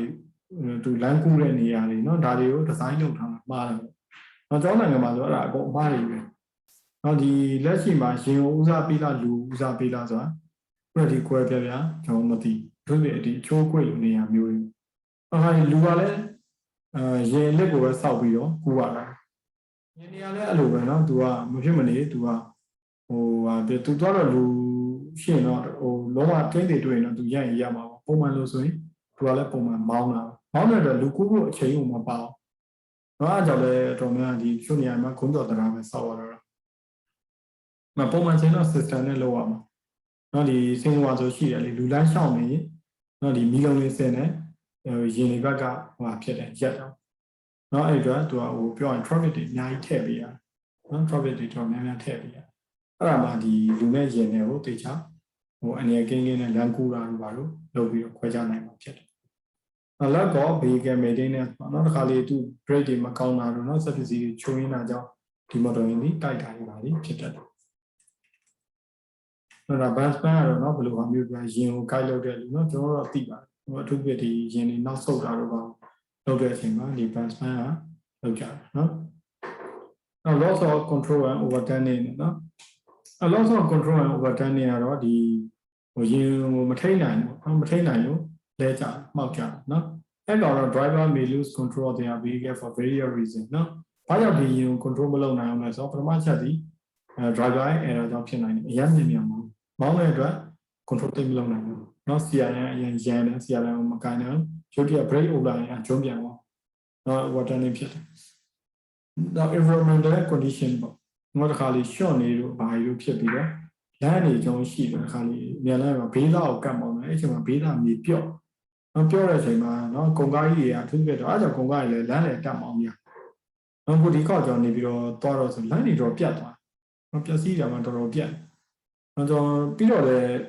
ကိုကတော့ဟိုအရင်တော့ဆိုရင်ကျွန်တော်ခီးသွားကားတွေလိုပါလို့ဒါမျိုးတွေပဲတွေ့အောင်ခုကကြာကုံကားတွေပါကြုံနေရနော်အစကတော့မသိဘူးဘာဖြစ်လို့ငါဒီကုံကားတွေတစ်စီးတစ်စီးကြုံနေရပါလေအောင်မေးကုံကားတွေတက်မောင်းနေငါအရင်အဲ့ကုံကားတွေမကြော်ဘူးပါဘူးဘယ်ဟုတ်လဲသူတို့ကခိုးပြီးတော့ဒီတိုင်းကုံကားတွေတက်မောင်းမိုင်းကုံကားတွေကဒီနေပြီးတော့ဒီမြန်လမ်းပေါ်တက်မောင်းလို့မရဘူးတက်မောင်းလမ်းတွေပြတ်တာပေါ့ခုတော့လည်းဘာမှထိန်ချုံမရှိပါမရှိနဲ့နော်ဒါမျိုးကြီးချနေကြအဲ့တော့အဲ့လမ်းတွေဒီသူတို့ဘေးသားတွေဒီမကောင်းတဲ့အတွက်နော်ဟိုတော်များများအလဲပဲတက်မောင်းအဘေးသားတော့မောင်းတာပြပျော့ပြီးတော့သူကကားဘေးကိုလဲကျသွားတာဖြစ်တတ်တယ်။နော်ဒါတချို့ line ချင်းတွေမှာဆိုလည်းဒီပြဿနာရှိတယ်။နော်အဲ့ဒါဒီ environment condition ဖြစ်တယ်။ဟိုပတ်ဝန်းကျင်အခြေအနေကြောင့်ဖြစ်တဲ့ပြဿနာပေါ့နော်။ဒီပြောတာတော့နော်ရှုံနေရှိတာဒါမျိုး။ mechanical failure ပေါ့ mechanical failure ကတော့ဒီ brake ဒီမကောင်းတာပေါ့နော်ဒီရဖြစ်တာရှိတယ်။အဲ့တော့အဲ့လိုမျိုးအနေအကြောင်းနော်ဒီ control တွေ loss ဖြစ်ပြီးတော့ overturn နေဖြစ်စေနိုင်တယ်။အဲ့တော့ depend on type of the vehicle being given နော် the loss of control may result ski collision overturning of the vehicle နော်ကိုမောင်းတဲ့ရင်ပေါ်လည်းမူတည်တယ်။နောက်ချို့မောင်းတဲ့ရင်တွေဒီ overturning ဖြစ်ဖို့ chance ပိုများ။နော်ဟိုမှာကုန်ကားလို့မောင်းလာနော်ပုံမှန်ဒီ trailer လို့မောင်းလာဒီ AC ကားလာနော် AC ကားတော့မှယူစလုံးကားလာဟာလာဒီကားရဲ့ type မျိုးစားပေါ်မူတည်ပြီးတော့လည်းတစ်ခုနဲ့တစ်ခုရင်တွေမှောက်တာတွေတိုက်တာတွေ ski ဖြစ်တာတွေစရင်မတူဘူးတဲ့နော်ချို့ vehicle တွေကကြတော့ overturning ဖြစ်ဖို့များတယ်ချို့ကောင်တွေကြတော့ဒီဥမာ forklift လိုဟာမျိုးဆိုရင်ဗျာနော်သူလုံးတွေပါလေ balance မဖြစ်တော့ရင် overturning ဖြစ်တော့ပုံများတယ်နော်သူတို့ဒီ center of gravity ညံ့တဲ့ကောင်မျိုးနော်ဒါမျိုးကောင်တွေကတော့ overturning accident ပိုဖြစ်ကြတယ်အဲ့တော့သူတို့ဒီ overturning accident ဖြစ်ပြီဆိုရင်တော့ driver ကဘာဖြစ်လဲနော်အထက်မှာ truck ဖြစ်မယ်သူ့ကို clash ဖြစ်စေနိုင်နော်ဒီ floor နဲ့ဒီ vehicle နဲ့ကြားမှာသူညက်သွားတယ်နော်အဲ့တော့တချို့ forklift တွေမှာဆိုရင်သူ့ရဲ့အပေါ်ဘက်ဒီ cabin ပေါ့နော်သူ့အတွက် cabin ကခန္ဓာတောက်တင်းရတဲ့ cabin မျိုးတွေထားရှိပြီးရိုးဆိုရင်သူက overturning ဖြစ်သွားတော့ရှိရတော့နော်ဒါမျိုးပြဿနာရှိတယ်အဲ့ကြောင့်သူက seat belt ကလည်းအများတတ်ထားဖို့လိုတယ်ဆိုတော့ပါနော် seat belt မတတ်ထားအောင်ဆိုရင် seat belt တတ်ထားရင်တော့ overturning ဖြစ်လဲတန်းတဲ့အတိုင်းမျိုးနော်ဒီတိုင်းပဲဆောက်လို့ဖြစ်သွားမှာမဟုတ်ရင်တော့သူအောက်ကိုသွားပြီးခေါင်းနဲ့စောင့်နေတာချမ်းနေတာဖြစ်အနေအများကြီးရှိတယ်အဲ့တော့ overturning forklift တွေ overturning ဖြစ်စေတဲ့ဒါ factor တွေပေါ့နော်ဒါတွေကိုလည်းကျွန်တော်လေးလာသိရှိထားမှာဖြစ်တယ်နော်အဲ့တော့ဒီ factor တွေကြောင့် short ချရင်ဒီအနေတွေနေပါမှာဖြစ်တယ်အဲ့တော့ cornering why being driven too fast နော်အရင်မြန်မောင်းနေနေသူချိုးချလိုက်တာ cornering နော်ချိုးချလိုက်တာမျိုးမှာဖြစ်နိုင်တယ် and even load of the forklift နော် forklift မှာတင်ထားတဲ့ load တွေပေါ့နော်အဲ့ကောင်တွေကတိတ်ဟိုညီများမှုမရှိနော်သူအလေးချိန်ဒီ pallet ပေါ်တင်ထားတာပေါ့ကွာဟိုဖြစ်နေဆိုတော့ပစ္စည်းကြရင်ကြောင့်မကြရင် forklift ကဟောက်ပြီးများdriving over the potholes နော်ဒီခုနပြော hole တွေပေါ့နော် pothole တွေနော်ဒီကျွင်းလိုဟာမျိုးတွေခြိုင်းဒီကောင်နေတဲ့ကိုတွားပြီးမောင်းမိတယ်နော်ဒါမျိုးတွေကြောင့်လည်း overturning ဖြစ်စေနိုင်တယ်နောက် driving with the load elevated one cornering ခါလေဒီလောက်ကိုကျွန်တော် forklift တွေကမြောက်ပြီးတော့နော် cornering ချိုးချနော်ဒီလိုမျိုးတွေကြောင့်လည်းမောက်တတ်တယ်နော်အဲ့တော့ uneven tire pressure နော် tire pressure လေးပေါင်းမညီတာပေါ့နော်လေးပေါင်း tire တွေရဲ့လေးပေါင်းမညီမှုကြောင့်လည်း come out တာဒီ overturning ဖြစ်တယ် now driving across a slope နော် slope ကိုတွားပြီးကျော်တဲ့အခါမှာလည်းနောက်တစ်ခါလေးဟိုပါပေါ့ပုံမှန်တိုင်းဆိုရင်ကျွန်တော်တို့ကဟိုအပြည့်အောင်တွားတော့မယ်ဆိုတော့ပြောင်းပြန်မောင်းတယ်လीနော် reverse နဲ့တော့ပြန်ချိုးချတာဒီတိုင်းစောက်တိုးကြီးတိုင်းတန်းပြီးတော့မစင်းချနောက် slope တိုင်းတော့ကျွန်တော်မျက်နှာချင်းလိုက်စင်းချရင် overturning ဖြစ်ပုံများတယ်နောက်ဒါ forklift ကိုပြောတာနော် forklift truck တွေမှာဖြစ်နိုင်တဲ့ပြဿနာနော် excessive brake ပေါ့နော် brake ရန်ဟိုရုတ်တရက်ဖမ်းလိုက်တာမျိုးမှာဖြစ်တတ်တယ်နောက် collision နော် especially with the craft နော်အဲ့ပစ္စည်းတွေ့ရတယ်နဲ့တွားပြီးတိုက်ပြီးပြုတ်မိတာတွေပေါ့နော်ဒီအတွက် rack တွေတို့ဘာလို့ဒါမျိုးတွေနဲ့တိုက်မိတာတွေကြောင့်လည်း overturning ဖြစ်တတ်တယ်အဲ့ဒါတွေကတော့ forklift တခုမှဖြစ်တာအဲ့တော့ကိုကကိုယ်စက်ရုံတွေလုံနေမှာ forklift နဲ့ပတ်သက်တဲ့ safety ကိုเนาะကျွန်တော်ဆွေးနွေးရအောင်မယ်ဆိုရင်ဒီ factor တွေကိုကျွန်တော်ထပ်ဆင့်စဉ်းစားပြီးတော့ဒါတွေနဲ့ပတ်သက်တဲ့ control measure တွေကိုကျွန်တော်ရေးရမှာပေါ့နော်အဲ့တော့ vehicle တိုင်းလာတော့เนาะ accident ဖြစ်ဖို့အတွက်ကဒီ risk factor တွေကဒါတွေပဲเนาะ driving too fast အရင်မြန်မောင်းတာ reversing เนาะဟိုနောက်ပြန်ချိုးတာနောက် silent operation ရော machinery เนาะ silent operation ကကြတော့သူကဟိုတချို့ vehicle တွေက engineer အရင်ဒီဟိုဖြစ်တယ်ငြိမ်တယ်နောက်ငြိမ်တဲ့တော့သူကဟိုဒီလာလို့ဘာလို့ကဒီကောင်မောင်းနေတာဘာလာဒါမျိုးတွေမကြောက်နော်အဲ့ဘယ်လိုဟာမျိုးတွေလဲဆိုတော့မှ loader crane တို့နောက် refrigeration plant တို့နော်ဒါမျိုးတွေပေါ့ဒီကောင်လေးကြောက်သူကဒီခုနဒီကားရဲ့ engine မှတိတ်မကြောက်နော်ကားလာနေမှမသိဘူးပေါ့ဗျာနော်အဲ့ကြောင့်တော်များများဒီ forklift တို့ဘာလို့မှဆိုရင်ကျွန်တော်တို့အလန်းနေတတ်တာ forklift မောင်းနေပြီဆိုရင်တင်းဆိုအကန်ထွက်အောင်လုပ်တာเนาะအလင်းလေးပါအပေါ်မှာဒီဟိုလဲနေအောင်လုပ်ထားဒါ alert ပေးတာပဲเนาะဒါ forklift operation ရှိတယ်ဆိုတော့ alert ပေးနောက် poor visibility ပေါ့เนาะဒါတော့ကိုမမြင်ရတော့เนาะဒီ vehicle ဒီမှန်လို့ဘာလို့ရှိအပြင်မှာတေချာမလုပ်လို့မမြင်ရရှိနောက်မှာ blind spot ကြောင့်မမြင်ရတာရှိတယ်တခါလေအချိုးကွေ့လိုဟာမျိုးတွေမှာမမြင်ရတာရှိတယ်အလင်းအောင်မကောင်းလို့မမြင်ရတာရှိတယ်အဲ့တော့ဒီမမြင်ရမှုကြောင့်လည်းเนาะ poor visibility ကြောင့်လည်းကျွန်တော်တို့အနေနဲ့ဖြစ်စေနိုင်တယ်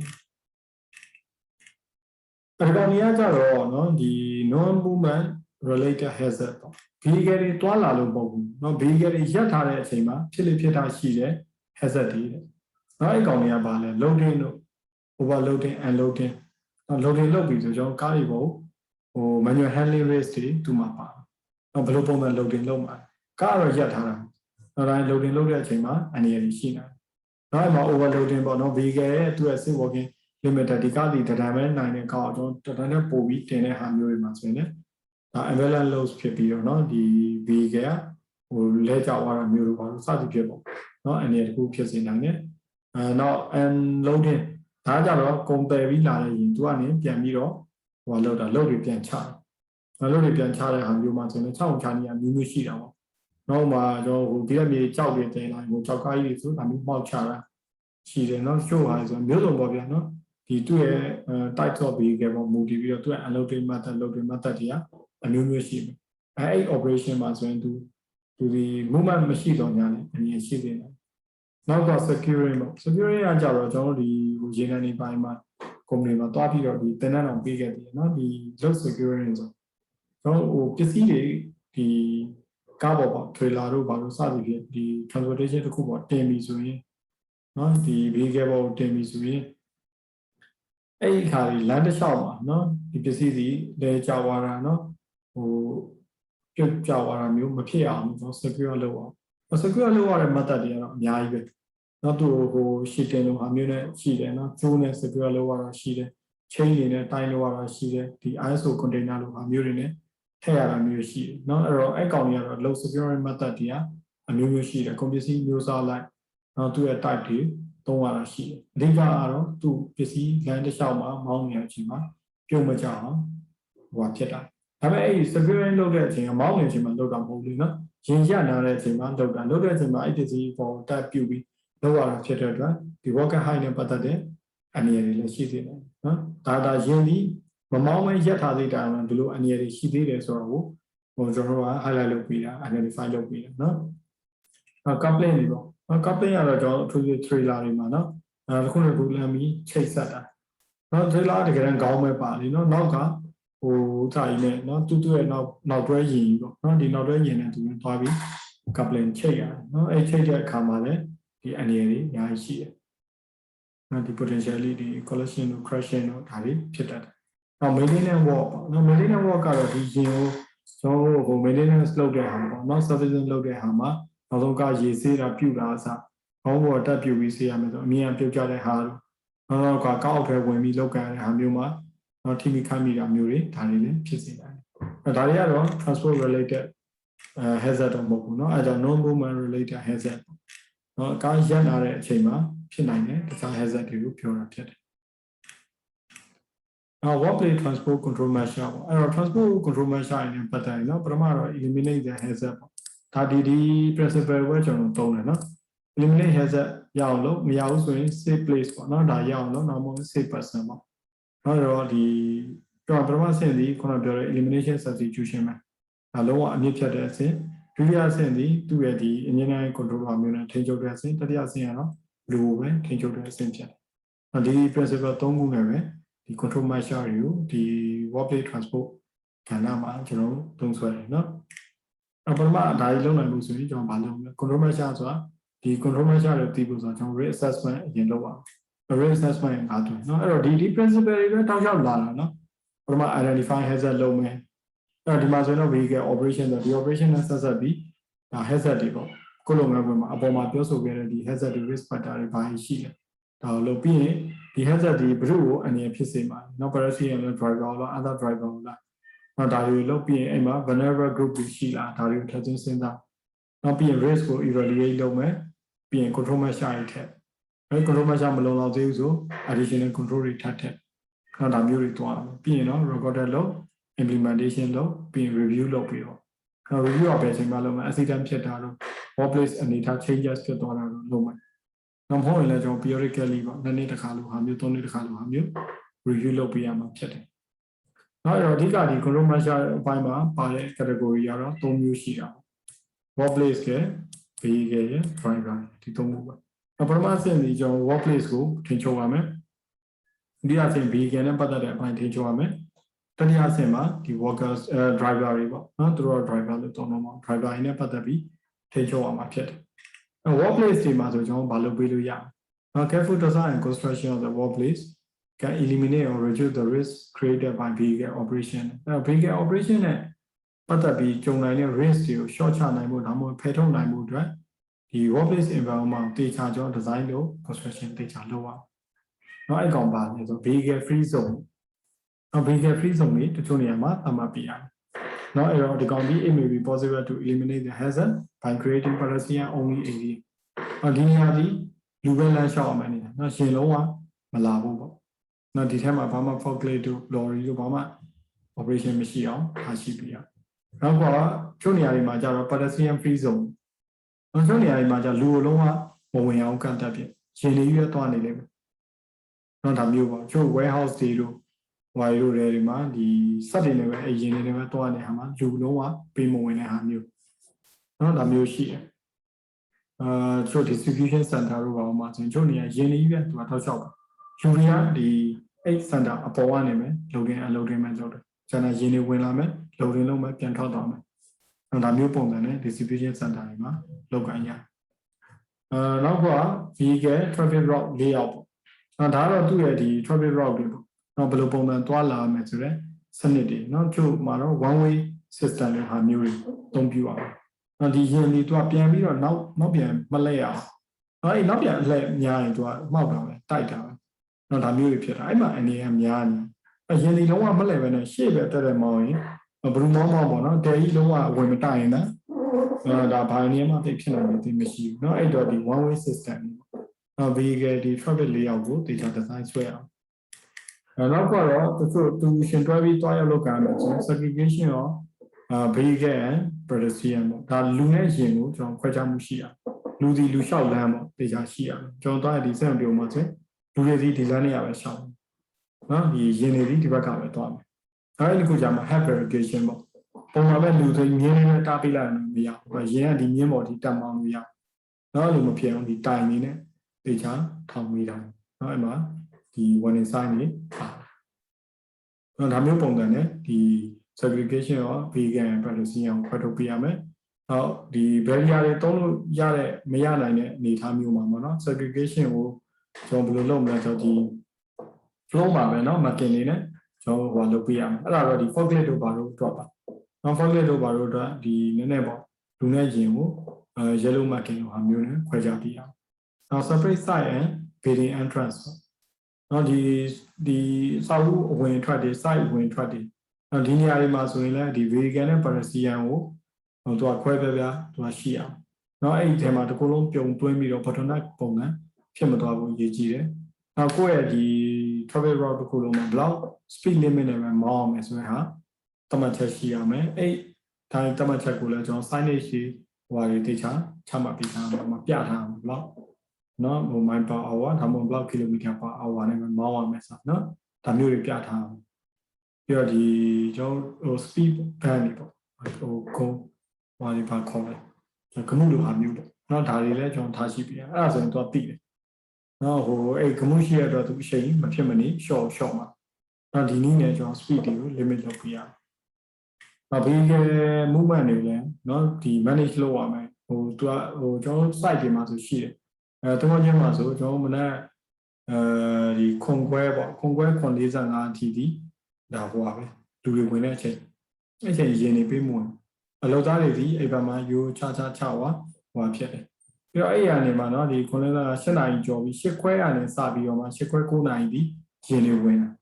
เนาะအဲ့ကြတော့မှဒီ lorry တို့ဘာတို့ပစ္စည်းလာပို့တာတို့နော် material loading unloading လုပ်မှာအဲ့ဒါတွေအဲ့ချိန်မှာဝင်ပြီးเนาะအဲ့ပုံစံမျိုးနဲ့ဒီ movement ကို manage လုပ်ထားတာเนาะထိန်းချုပ်ထားပြီးဒီနောက်ဟိုဒီထဲမှာရင်ပမာဏဘယ်လောက်ပဲဆက်တဲ့ဟာမျိုးဆိုလဲเนาะအဲ့ကောင်ကိုလည်းကျွန်တော်သိချာထိန်းချုပ်ထားတယ်ဟိုမှာရင်နေအရင်ဒီထဲမှာများပြီးကြက်ပြီးဖြစ်နေလို့မရဘူးเนาะတိုင်မိနိုင်တော့နောက် crossing point နေเนาะ crossing point နေနေရာဆိုရင်ဒီလူကူမြညာလို့ဟာသိချာသတ်မှတ်ပြီးတော့ထားရှိပြရမယ်လိုရရင်ဒီ traffic လို့ဟာကြီးထားရှိပြရမယ်ဟိုဘက်ကလာတဲ့ဟာကိုမြင်အောင်လို့ကျွန်တော်မှန်နေတတ်တာလို့ CCTV တက်တာနော်ဒီလိုဟာမျိုးတွေရှိအောင်ဒါဒီ good visibility အတွက်ပါနောက်ပြီးတော့ good standard ဒီ lighting ပေါ့နော်ချုပ်နေရာမှာမောင်နေလို့မရအောင်နော်အလင်းအောင်ကောင်းကောင်းရှိအောင်လုပ်ပေးရမယ် appropriate signage တွေပေါ့နော် vehicle တွေအတွက်ဟိုဒီရင်မောင်းတွေအတွက်ကိုဟိုမြင်သာတဲ့ signage မျိုးတွေကျွန်တော်ထားရှိပေးရအောင်ဒီ signage တွေမှာဒီ pedestrian တွေအတွက်လည်းဖြို့ဟာတွေ one နေ signage တွေထားရှိပေးရအောင်ကောင်းတော့ဒီ barrier တွေပေါ့နော်ဒီ pedestrian တွေကိုဒီရင်ကနေခွဲခြားဖို့ barrier တွေလိုက်ပြီးဆင်ထားအောင်နော်အဲ့ barrier တွေကလည်းဒီ damage ဖြစ်တာတို့နော်အဲ့ barrier နဲ့ကိုယ်နဲ့ချားမှာတော့ရှိရင်ကတိုက်မိပြီးတော့ဖြစ်တာတို့ဒါမျိုးတွေမဖြစ်အောင်လည်းကျွန်တော်တို့ထိန်းချုပ်ထားရမယ်နော်ဒီ barrier တွေကိုလည်းဟိုတောက်တင်းခံတဲ့ပုံစံနဲ့တိစောက်ထားရမယ်control နေရာမှာတော့ physical barrier ပေါ့နော်အသုံးပြုရမှာဖြစ်တယ်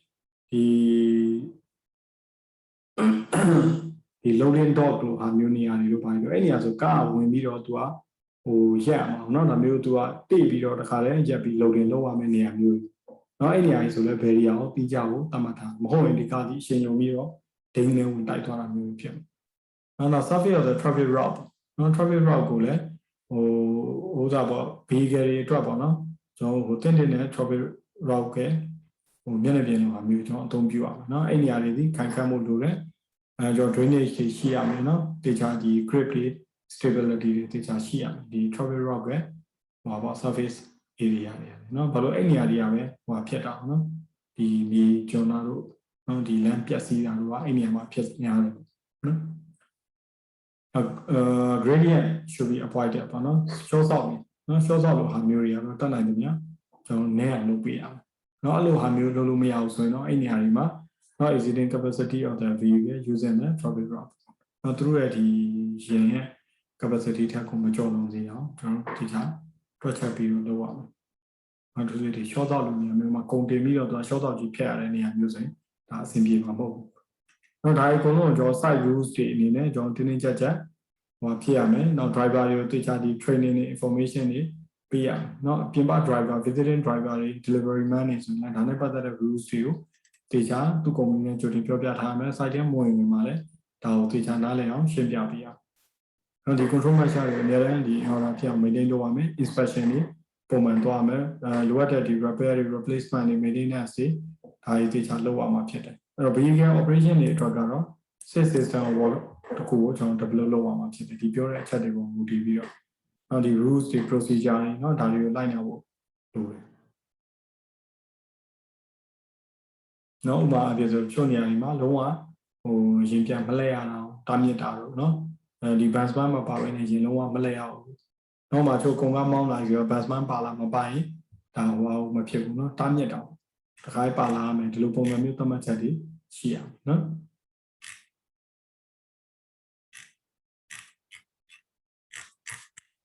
ဒါလေးချက်တော့เนาะ okay အဲ့တော့အဓိက control measure တွေပေါ့နော်ဒီ focus အနေနဲ့ကျွန်တော်ပြန်ကြည့်မယ်ဆိုရင်တော့ဒီ reversing ကိုတတ်နိုင်တယ် avoid လုပ်မယ်နော် avoid လုပ်ပြီးတော့ one way traffic system ကိုကျွန်တော်အသုံးပြုမယ်နောက်လူနဲ့ရင်နဲ့ခွဲမယ်နော် segregation of vehicle and ဒီ pedestrian ပေါ့နော်ဒါကတော့ဖြစ်နိုင်ပေါ့နော်တတ်နိုင်တယ်ဒီလူနဲ့ရင်တွေကိုခွဲမယ်နောက် provision of refuge ပေါ့နော်ဒီရင်တွေပဲဖြစ်စေရက်နာခိုတဲ့နေရာတွေဖန်တီးပေးရမယ်ပြီးတော့ selection of good vehicle so that driver have adequately visible နော်ဒီရင်တွေကိုရွေးချယ်တာတောင်းတင်ခိုင်ခန့်တဲ့ဒီရင်တွေဖြစ်ရမယ်ပေါ့နော်တေချာ maintain လုပ်ထားတဲ့ရင်တွေဖြစ်ရမယ်provision of audible reversing alarm or flashing ဒီ balcon ဆိုနော်ဒီပုံမှန်ဒီရင်နောက်ကိုဆုတ်တာတော့ဘာလို့ဆိုရင်နော်ဒီ alarm ကြီးတွေပုံမှန်ကားရေးဆုတ်ရင်တီးဆိုမြည်နေနော်ဒီလိုသဘောမျိုးပဲအဲ့မှာဒီ flashing ဟိုပါအလင်းပါလွတ်တဲ့ဟာမျိုးပေါ့နော်ဒါမျိုးတွေလုပ်ထားရမယ်နော် provision of mirror as a blind spot နော်တချို့နေရာ blind spot နေရာတွေမှာဆိုရင်မယ်လာပေါ့အချိုးအကွေ့နေရာမျိုးဆိုရင်ဟိုဘက်မှာဘာရှိလဲသိအောင်ကျွန်တော်ဒီဘက်မှာမှန်တက်ဆင်ပေးထားတာမျိုးနော်မှန်ခုံးပေါ့နော်ဒါမျိုးတက်ဆင်တာမှန်အောင်လိုက်ကြည့်ပြီးတော့ဟိုဘက်မှာဘာရှိလဲကျွန်တော်ကြည့်လို့ရအောင်လုပ်တာမျိုးနော်ဒါမျိုးလုပ်ပြရအောင် use of high visible clothing နော်ဒီမောင်းတဲ့လူတွေပါသည်ထင်ထင်ရှားရှားပုံစံရှိအောင်နော် clothing ကိုဝတ်ဆင်ထားနောက်ပြီး ensure the area well lit နော်ဒီအလင်းအောင်လုံလောက်ရရှိတဲ့နေရာတွေဖြစ်အောင်နော်ပြပသွား natural light ရရင်မရရင်ကျွန်တော် industrial light တွေအသုံးပြုအောင်နောက်က provision of batsman ပေါ့နော်ဒီ batsman လုံးဝပါပြီးတော့မှဒီရင်ကိုနောက်ဆုတ်တာတွေပါလုပ်လို့ရအောင်နော်ဒီမဖြစ်မနေပေါ့နော်ရင်နောက်လိုက်တယောက်ပါမယ် training for driver and pedestrian walking in the area ဒါတော့ training ပေးတဲ့အပိုင်းပေါ့နော်ဒါတွေလည်းရှိရမယ်အဲ့ rules တွေနဲ့ပတ်သက်ရင်တော့နော်ဒီvehicle တွေ parking ပေါ့နော် parking လုပ်တဲ့ဒီ rules တွေနဲ့ဆိုရင်တော့ apply the handbrake ပေါ့handbrake ဆွဲထားဖို့လိုတယ် remove the key ဟို key တော့ဖြုတ်ကြမယ်ပြီးတော့ do not obstruct the traffic route နော်ကိုယ့်ရဲ့ရင်ကြောကိုပိတ်ဆို့ပြီးတော့နော်ဒီ parking တွေရပ်တာမျိုးရပ်ထားတာမျိုးမဖြစ်အောင် do not obstruct the pedestrian route နော်လူသွားလူလာကိုလူသွားလူလာများတဲ့နေရာကြီးမှာဗျဒီလူသွားလိုင်းကိုပိတ်ပြီးတော့ရပ်ထားတာမျိုးမဖြစ်အောင်do not obstruct the emergency escape route နော်သူရင်ပိတ်ရပ်ထားတဲ့နေရာဒီ emergency escape route နဲ့တွားပြီး obstruction ဖြစ်မနေအောင်နောက် for the forklift truck lower the fork and tip the mast forward နော်ဒါတော့ကျွန်တော် forklift ရင်နေမောင်းပြီဆိုရင်သူ့ရဲ့ fork ကိုအောက်ချပြီးတော့နော်မောင်းရမယ်လို့ပြောတယ်အဲ့ဒါတော်တော်များများလည်းနော်နိုင်ငံအသီးသီးမှာတော့အပြင်မှာမောင်းရင်တော့သူ့ရဲ့ဟိုဟာထဲမှာdriving နဲ့သက်ဆိုင်တဲ့ဒီဥပဒေတွေပေါ့နော်ကျွန်တော်ရှိမှဆိုတော့ကွန်လန်ကြောင်းဒီတေပို့ဆောင်တဲ့ဥပဒေတွေပါရှိတယ်။နော် legal framework နဲ့တော့သူတို့ထိချုပ်ကြမှာများတယ်။နော်ဒါရင်နဲ့သက်ဆိုင်ဒါလုပ်ငန်းတွင်းကြတော့ခုနကကိုယ့်ရဲ့လုပ်ငန်းတွင်းမှာ control measure တွေနဲ့ထိချုပ်ရမှာဖြစ်တယ်နော်။အဲ့တော့ဒီနေ့ဒီမှာပဲခဏရက်ထားမယ်နော်။ဒါတော့ဒီထိနော်ဟိုနားမလည်တာမရှင်းတာဘာများရှိလဲမသိဘူး။လွယ်တော့လွယ်ပါဒီပိုင်းအများကြီးမခက်တော့ဒါတကယ် implementation ပိုင်းကတော့ဒီလုပ်ငန်းခွင်မှာတော့ဒါလေးဟိုအကြီး construction တွေ design တွေလုပ်ရတာဖြစ်တဲ့အတွက်နည်းနည်းခက်ခဲမှုတော့ရှိနိုင်ပါတယ်ဟုတ်ကဲ့အဲ့ဆိုစနေနေ့ထိုးပြီးဆိုကျွန်တော်သင်္ကန်းသာဒီမှာပဲရပ်ထားပါမယ်နော်ဟုတ်ကဲ့ပါဆရာဟုတ်ကဲ့ပါဒီပါခဏပါနော်ဟုတ်ကဲ့ဟုတ်ဆရာခဏပါနိုင်ဆရာ